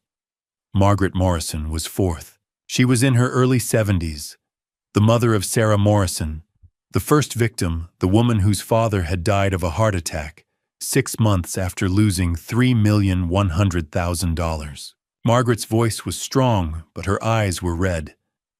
"My daughter Sarah lost $3 million, she said. "My husband James, Sarah's father, died 6 months later. The doctors said it was a heart attack. I say these defendants caused it. Sarah has never forgiven herself. She will carry that guilt for the rest of her life. Mr. Whitmore and Mrs. Whitmore didn't just steal money. They ended my husband's life." She walked back to her seat and the courtroom was silent. Finally, Michelle called my name. I stood and walked to the podium. I had spent 27 years in federal courtrooms, but standing here on this side as a victim felt different. I looked at Rachel, then at Judge Chambers, then at the defendants. "Your Honor." I began, "I speak today on behalf of my daughter Rachel and myself. Ethan Whitmore and Melissa Whitmore didn't just steal money. They stole trust dreams and futures. My daughter built her company with her own hands. She invested her own capital. She worked 18-hour days. The defendants tried to take everything she had built, and when we resisted, they tried to take my life." I paused. "Rachel will carry this scar forever. She will question every new investor, every business relationship, every friendship. That is the legacy these defendants leave. Justice today cannot undo the harm, but it can prevent the next victim. Thank you." I returned to my seat. Rachel squeezed my hand. Jennifer Reyes stood for Melissa's mitigation plea. "Your Honor," she said, "my client is 30 years old. She has no prior criminal record. The evidence shows she was subjected to psychological coercion by Ethan Whitmore. She lived in fear. She made terrible choices, yes, but she made them under duress. I asked the court to consider a sentence of 5 years with credit for time served and an opportunity for rehabilitation." Judge Chambers listened without expression. Mark Holloway rose for Ethan. "Your Honor, my client has no history of violence. He has contributed to charitable causes." Judge Chambers interrupted. "With stolen money, Mr. Holloway." Holloway hesitated. "Your Honor, I ask the court to consider that Mr. Whitmore is 32 years old with his entire life ahead of him." A lengthy sentence. "Mr. Holloway," the judge said, "your client orchestrated an 8-year criminal conspiracy that destroyed 18 families. Sit down." Holloway sat. Judge Chambers leaned forward and looked at the defendants. "I have presided over many fraud cases in my 20 years on the bench," he said. "This case is among the most serious I have encountered. You, Mr. Whitmore and Mrs. Whitmore, did not simply steal money. You weaponized the most sacred bond, the bond between parent and child. You targeted the dreams of young women and the sacrifices of their fathers. You turned trust into a tool of exploitation. And when you were discovered, you attempted to end the life of an innocent man." He turned to Melissa. "Ms. Whitmore, your attorney argues you were a victim of coercion, but your fingerprints are on that wine glass. You made a choice. You inserted a dangerous sedative into Edward Sullivan's drink, knowing it could incapacitate or end him. That was not coercion. That was attempted murder. You will be held accountable." He turned to Ethan. "Mr. Whitmore, you remained silent throughout this trial. Silence is not remorse. It is strategy. You showed no empathy for your victims, no acknowledgement of the harm you caused. The federal sentencing guidelines recommend 15 to 18 years for offenses of this magnitude. I find that range appropriate." He paused. "Ethan Whitmore, you are hereby sentenced to 12 years, 144 months in federal prison, followed by 5 years of supervised release. You will pay restitution in the amount of $22 million jointly and severally with your co-defendant. You are prohibited from managing any business entity, and from contacting any victim. You will be remanded to FCI Sheridan in Oregon." He turned to Melissa. "Well, Melissa Whitmore, you are sentenced to 10 years, 120 months in federal prison, followed by 3 years of supervised release. You will pay restitution in the amount of $22 million jointly and severally. You are prohibited from contacting any victim. You will be remanded to FCY Dublin in California." He struck his gavel once. "This court is adjourned." Ethan sat motionless. Melissa wept. U.S. Marshals moved forward, placed them in restraints, and led them through the side door. In the gallery, a few victims clapped softly until the bailiff raised a hand. Others cried. Some sat in silence, too exhausted for relief. Rachel turned and hugged me. Laura crossed the aisle and shook Michelle's hand. Andrew Bradford scribbled notes. Outside, the early June air was warm, the courthouse steps bathed in sunlight. Rachel pulled off her jacket as we descended. "Dad," she said quietly, "do you think they can change?" I thought of Melissa's face as she was led away, tears streaming, shoulders shaking. I thought of Ethan's empty stare. I thought of Margaret Morrison, who had lost her husband, and Patricia Johnson, whose grandchildren would carry student debt for decades. "I don't know," I said. "But we've secured justice for the victims. That's what matters most today." Rachel nodded. We walked toward the parking garage, the weight of 4 months lifting slightly with each step. Justice, I thought, is never perfect. But today, it was enough. 2 months after sentencing in August 2024, I stood behind the counter at Sullivan's Corner Cafe and watched the afternoon clouds gather. Portland in August is warm and bright, though rain often threatens by evening, and the cafe was busy with summer regulars. The espresso machine hissed. A customer asked for a cinnamon roll. Life slowly was returning to normal. My phone rang. Laura Bennett. "Ed." She said, "I have good news. We've recovered the assets." The FBI had spent June and July executing search warrants and freezing accounts. Agents had seized Ethan and Melissa's penthouse in Portland, a $2,100,000 property in the Pearl District, and a condo in Seattle worth $1,400,000. Forensic accountants traced offshore accounts in the Cayman Islands, the British Virgin Islands, and Delaware. By early August, the total recovered was $9,700,000. It was not the full $22 million they had stolen. Some had been spent luxury cars, jewelry, travel. Some remained hidden in accounts the FBI had not yet cracked. But $9.7 million was a start. Laura walked me through the breakdown.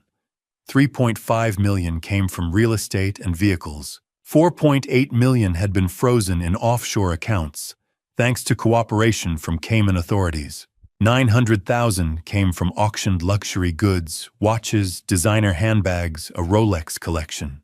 $500,000 came from liquidating Apex Ventures' remaining business assets, including the fake website and office lease. "It's not everything," Laura said, "but it's a start." In August 2024, the U.S. Attorney's Office announced the creation of the Whitmore Victim Restitution Fund. The initial capital was $4 million drawn from the recovered assets. The remaining $5.7 million would cover litigation costs, future claims, and administrative expenses. The fund's board had 7 members. I served as chair and victim representative. Patricia Johnson, the single mother from Dallas, represented the victims alongside me. Richard Fitzgerald brought his securities law expertise. Laura Bennett served as the FBI liaison. Michelle Warren represented the U.S. Attorney's Office. Dr. Evelyn Hart, a financial counselor, and Thomas Reed, a certified public accountant, rounded out the board. Our mission was threefold: provide direct support to victims, prevent future fraud, and educate the public. By the end of the first 6 months, August 2024 to January 2025, The fund had helped 25 families. 18 were the original victims from the Whitmore case. 7 were victims of similar scams uncovered after Andrew Bradford's CBS report went national. We provided financial counseling, legal aid, and mental health support. We funded a hotline and an online database where victims could report suspicious investors. We also prevented 8 new fraud cases. Tips to the hotline led FBI agents to shut down 2 Ponzi schemes and 1 fake venture capital fund before they could steal $1. The fund recovered an additional $1,500,000 through related litigation, part of the larger network connected to Victor Castellano, who remained under federal investigation.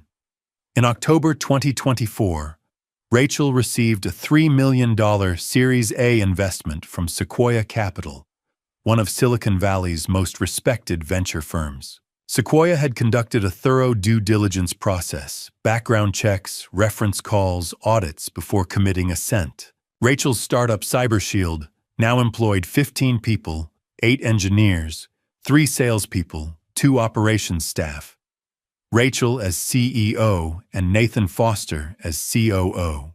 Nathan was an architect Rachel had met at a nonprofit event in February.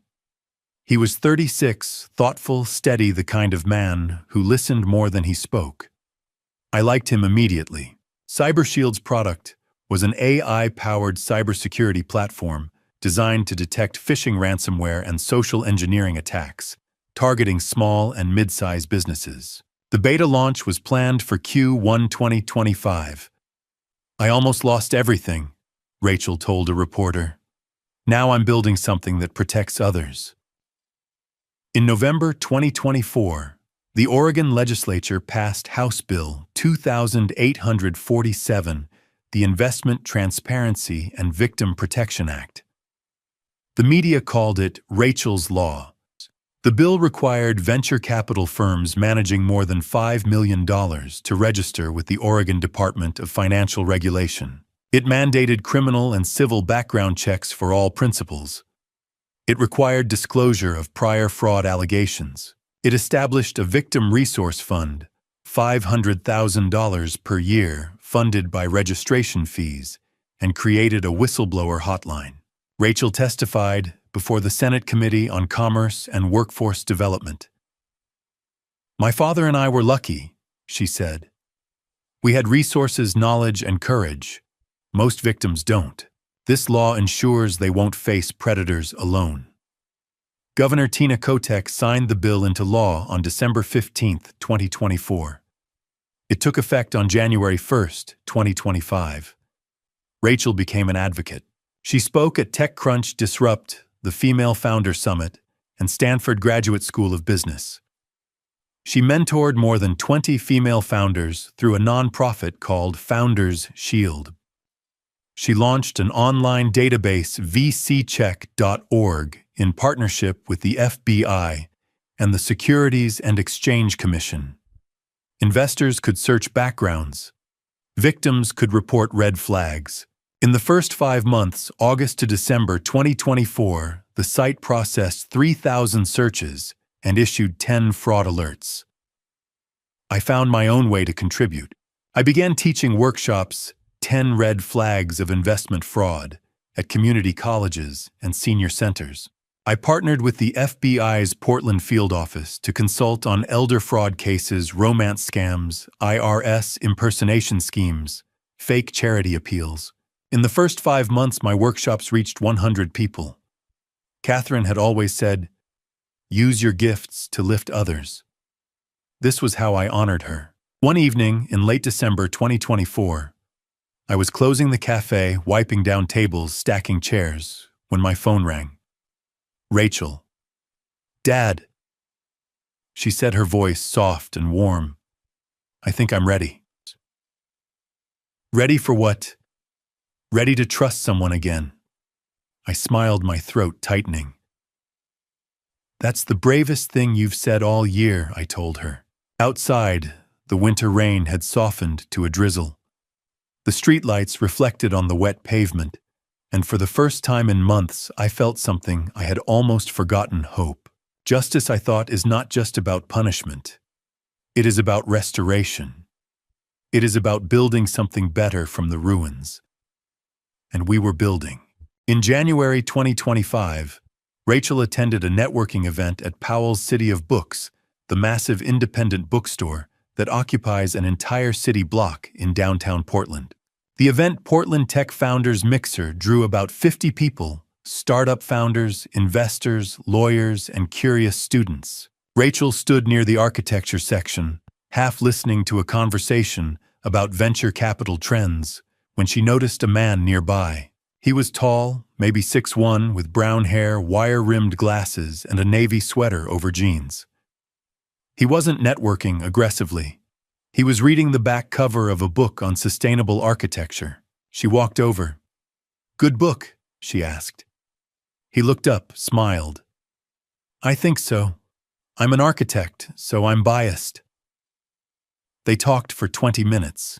His name was Nathan Foster. He was 36, ran a small architecture firm with 8 employees, and specialized in residential and community projects, affordable housing community centers, green building. He didn't ask what Rachel did until she mentioned CyberShield in passing. Then he asked thoughtful questions about cybersecurity for small businesses, not revenue or valuation.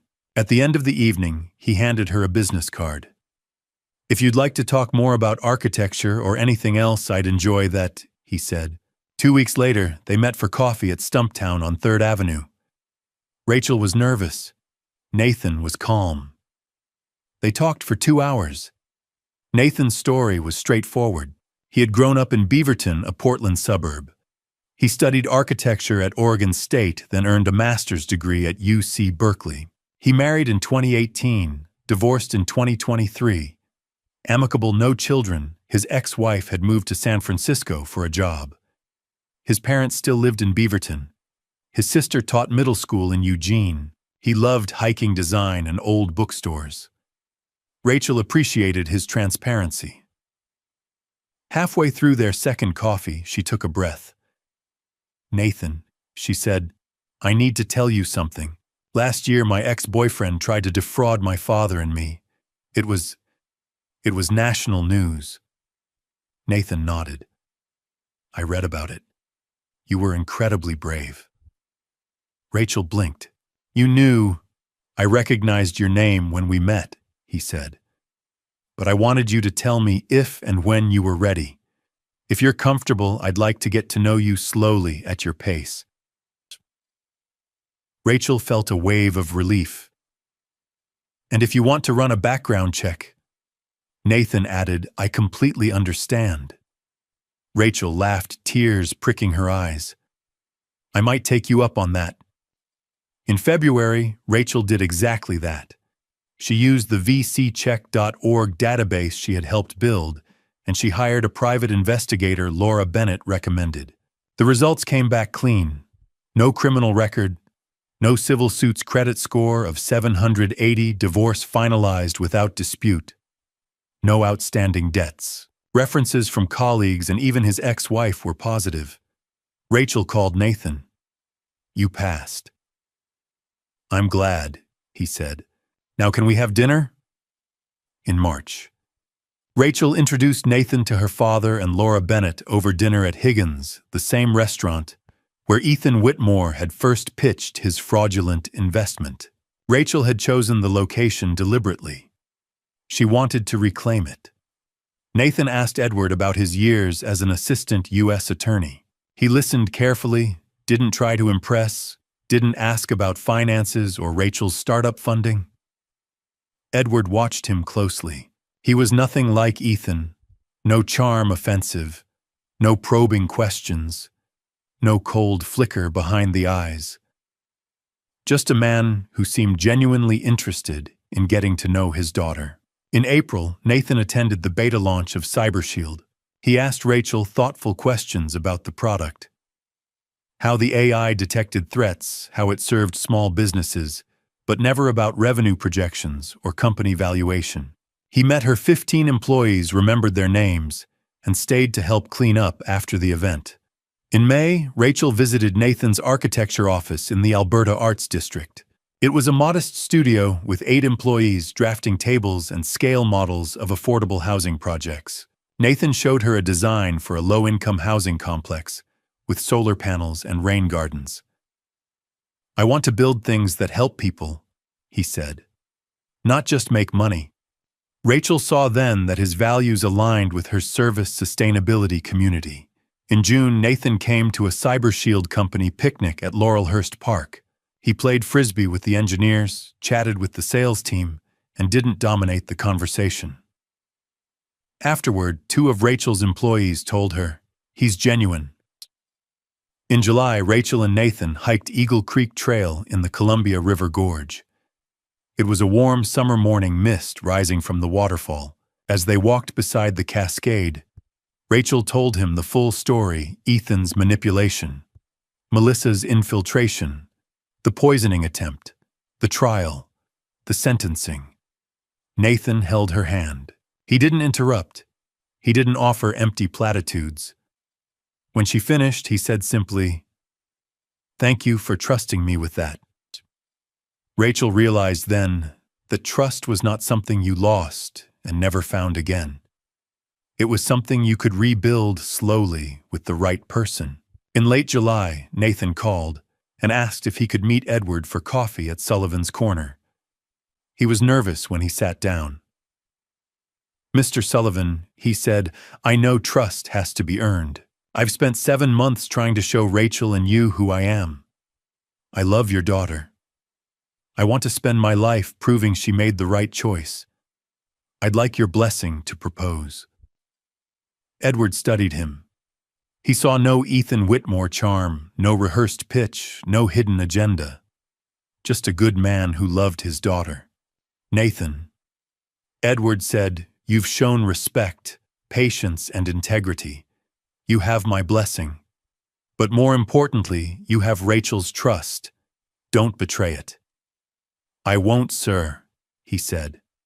"I promise." The following weekend, Nathan drove Rachel to the Columbia River Gorge. They hiked to Multnomah Falls, where summer greenery framed the gray cliffs and mist rose from the water. At a quiet overlook, Nathan knelt and pulled a small velvet box from his jacket.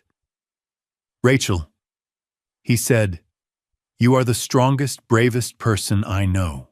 I want to build a life with you, slowly, honestly, together. Will you marry me?" Rachel, tears streaming down her face, said yes. A week later, Nathan came to the cafe. Edward reached into his desk drawer and pulled out a velvet box he had been keeping for months. Inside was Catherine's sapphire ring, a blue sapphire in a vintage platinum setting. She had worn it for more than 30 years. "Catherine would want Rachel to have this," Edward said, "and she would approve of you." Nathan took the box, his hands trembling. "I'll honor this," he said. "I'll honor her." Edward nodded, his eyes wet. Outside, the August evening was warm and still, the air carrying the scent of roses from the cafe's patio garden. Love, Edward thought, is not about perfection. It is about patience, honesty, and the courage to trust again. And Rachel had found it. I woke at 5 o'clock on Saturday morning, October 17th, 2025. The October morning was crisp and cool, leaves turning gold and red outside the cafe windows. I had closed Sullivan's Corner the day before to prepare. White linen tablecloths covered the tables. Mason jars filled with wildflowers, Oregon iris, lupine, Indian paintbrush sat on every surface. String lights hung across the patio. 40 white folding chairs faced a simple wooden arch draped in climbing roses. Sullivan's Corner Cafe. The place I had opened after Catherine died. The place where Rachel had slipped me that desperate note nearly 2 years ago would host my daughter's wedding. I walked into the kitchen and pulled out Catherine's handwritten recipe card for cinnamon rolls. The ink had faded, the edges were worn, but I knew every word by heart. I had watched her make them 1,000 times. Now I made them for Rachel. As the dough rose and the smell of cinnamon and butter filled the cafe, I touched the recipe card and whispered, "Wish you were here."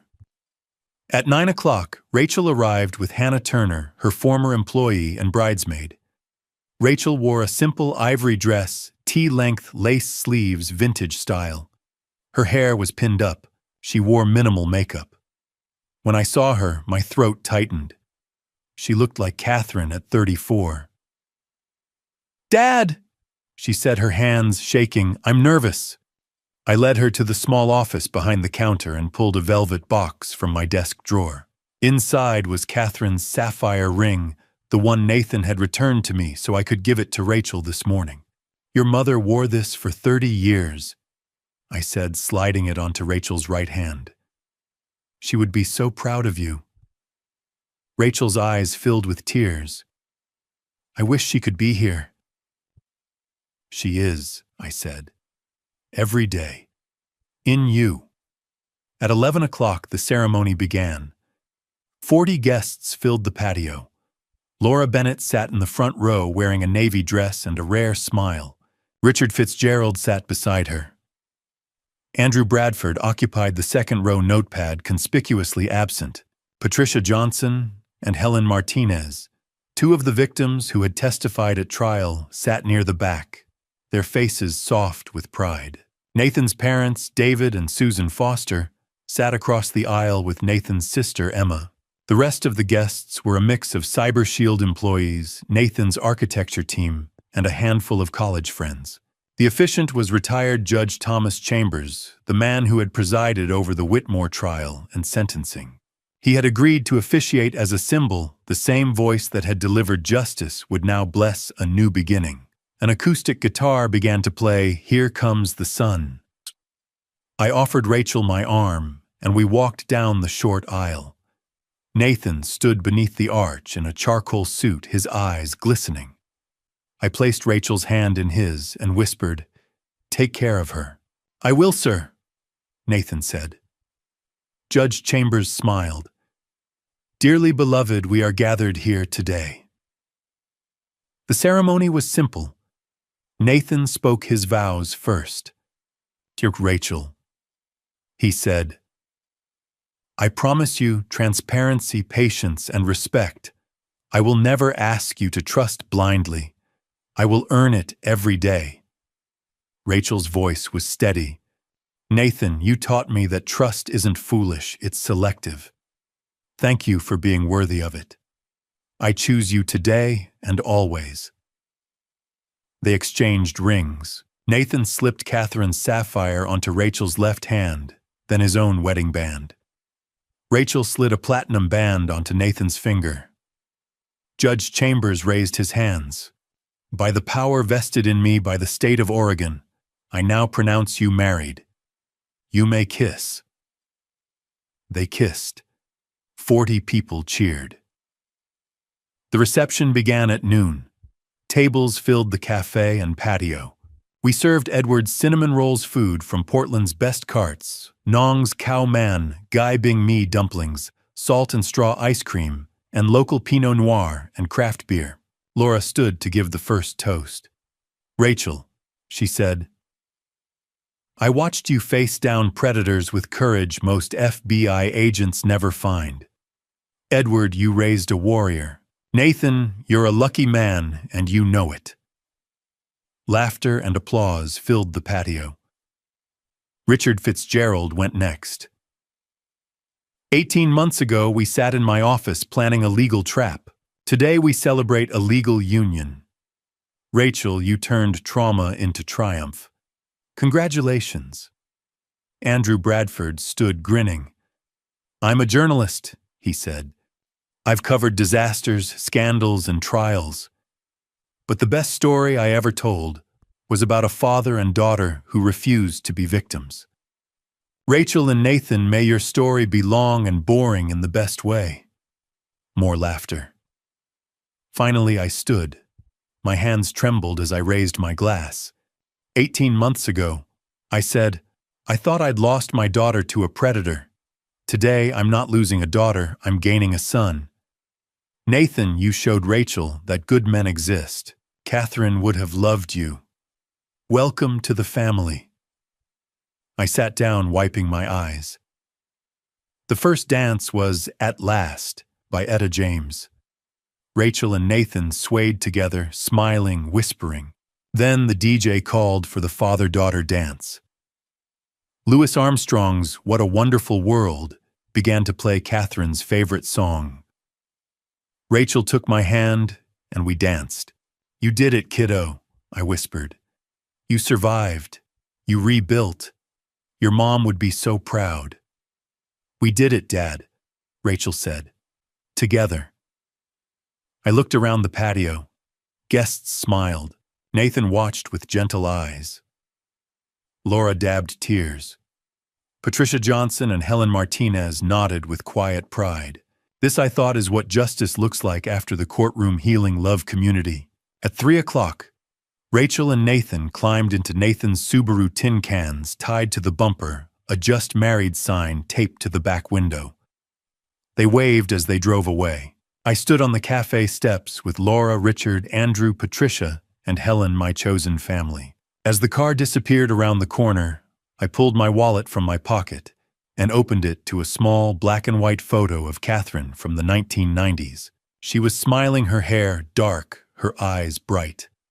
I whispered, "She's going to be okay. We did it." Laura put a hand on my shoulder. I smiled. The October afternoon sun slanted through the maple trees, their leaves brilliant red and gold against the blue sky. Inside the cafe, the cinnamon rolls sat on the counter, still warm. The wildflowers glowed in the afternoon sun. The string lights swayed gently in the breeze. Life, I thought, is not about avoiding pain. It is about surviving it, learning from it, and building something beautiful on the other side. And we had built something beautiful. In December 2025, 2 months after Rachel's wedding, a thick envelope arrived at Sullivan's Corner Cafe. The return address read, Federal Correctional Institution, Dublin, California.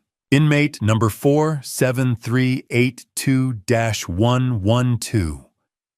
Melissa Whitmore. I stood behind the counter holding the envelope, my heart tightening.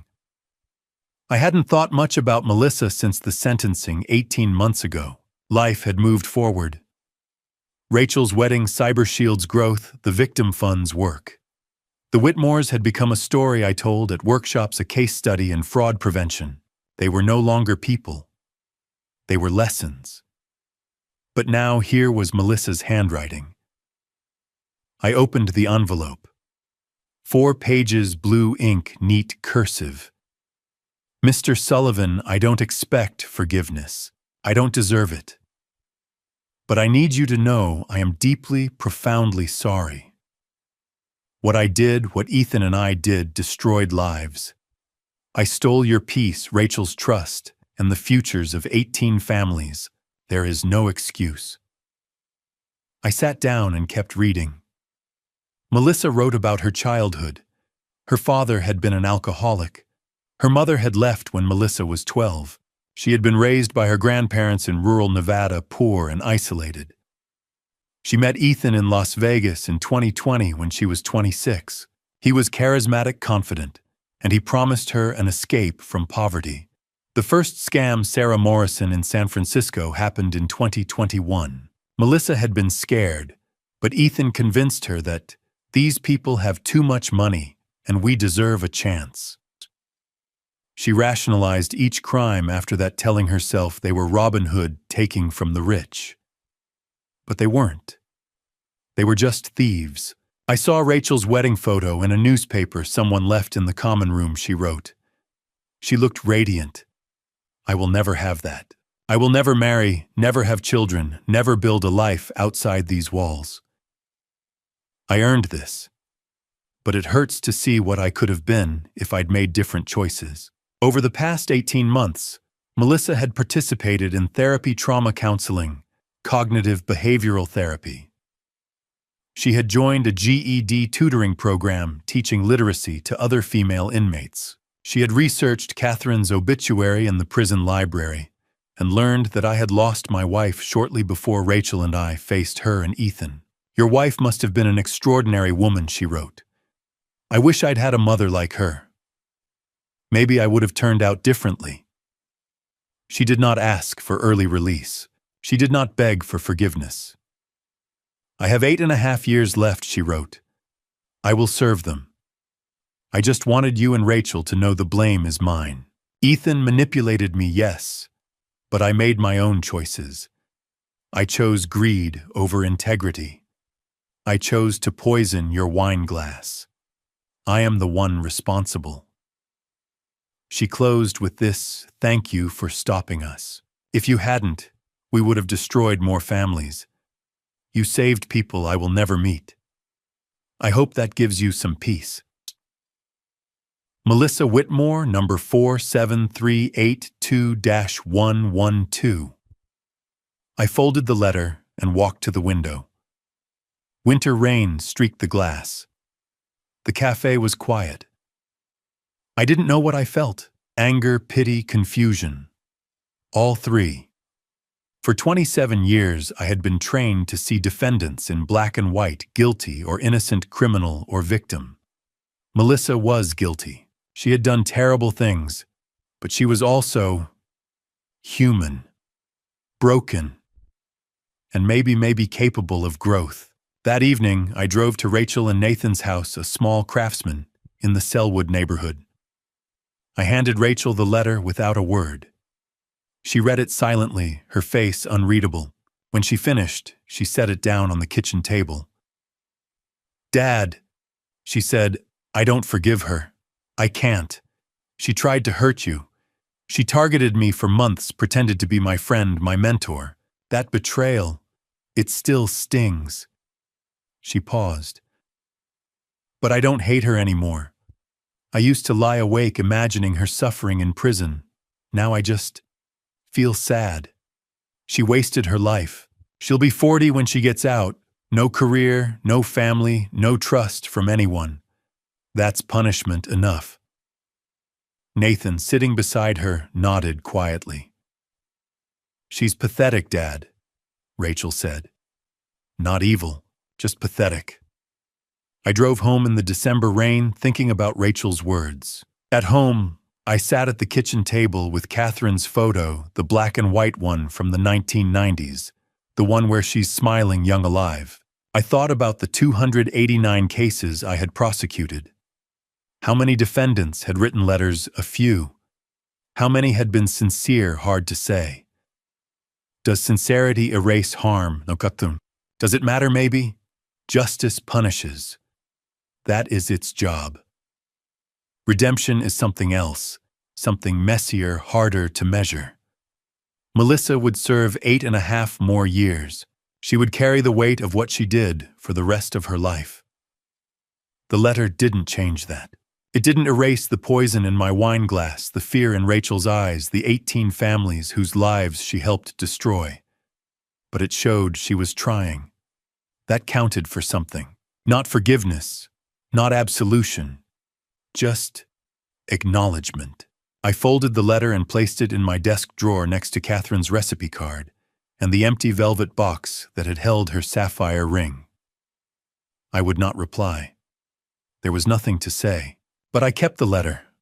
Someday maybe it would remind me that justice is not simple, that people are not puzzles with one right answer, that some are beyond saving and some are not, and some, like Melissa, live somewhere in between.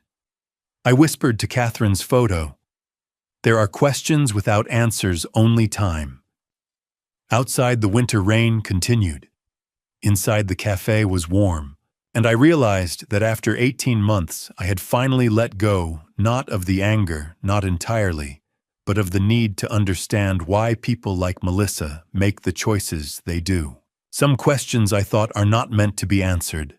They are just meant to be carried. 19 months after sentencing on Thursday evening, January 15, 2026, I locked Sullivan's Corner Cafe and stepped into the cold Portland night. I was 70 years old. My hair was silver, my back stiffer, but my purpose was clear. As I walked to my car, I passed a young woman on her phone. I'm meeting a venture capitalist tomorrow, she said. How do I verify his background? vccheck.org, her friend replied. Rachel Parker built it. The woman nodded, typing. I smiled and kept walking. She had the tools now. The database, the law, the workshops, the hotline. The war against predators would never end. But neither would hope. I drove home thinking about 19 months of work. The Victim Fund had helped 80 families in Oregon and Washington. We had prevented 15 fraud cases and recovered $6 million. Rachel's law took effect January 1st.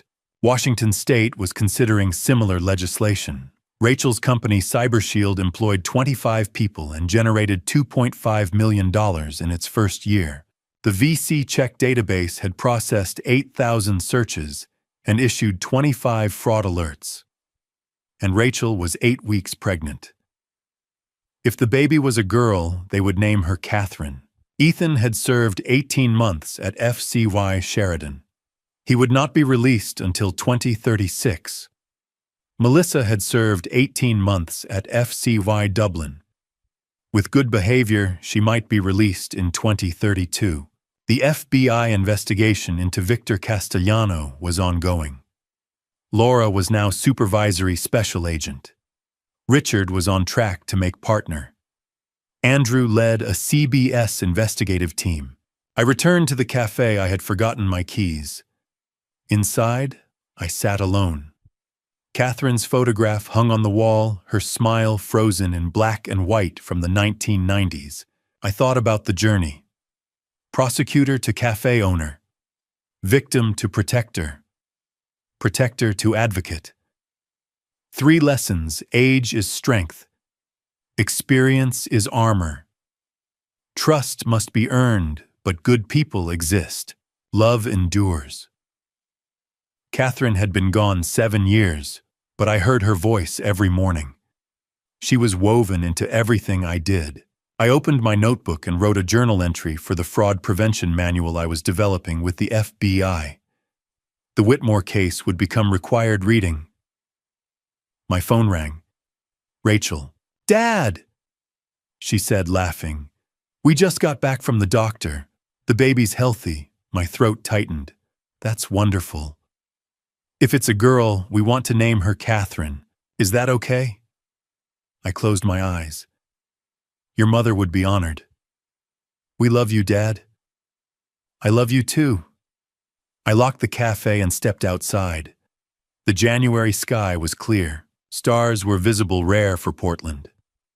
I looked up and whispered to Catherine, we raised her well. She's stronger than both of us. Then I spoke aloud to every predator who thought age made me weak, who thought fathers wouldn't fight. I'm still watching. I'm still here. And I have 289 reasons never to stop. I walked home through quiet streets, my breath visible in cold air. An old man with a young man's fire. The fight would never end, but neither would I. Looking back, I see how family betrayal destroys lives in silence. I prosecuted criminals for 27 years, yet nearly missed the predator targeting my daughter. Don't be like me. Don't assume experience makes you immune.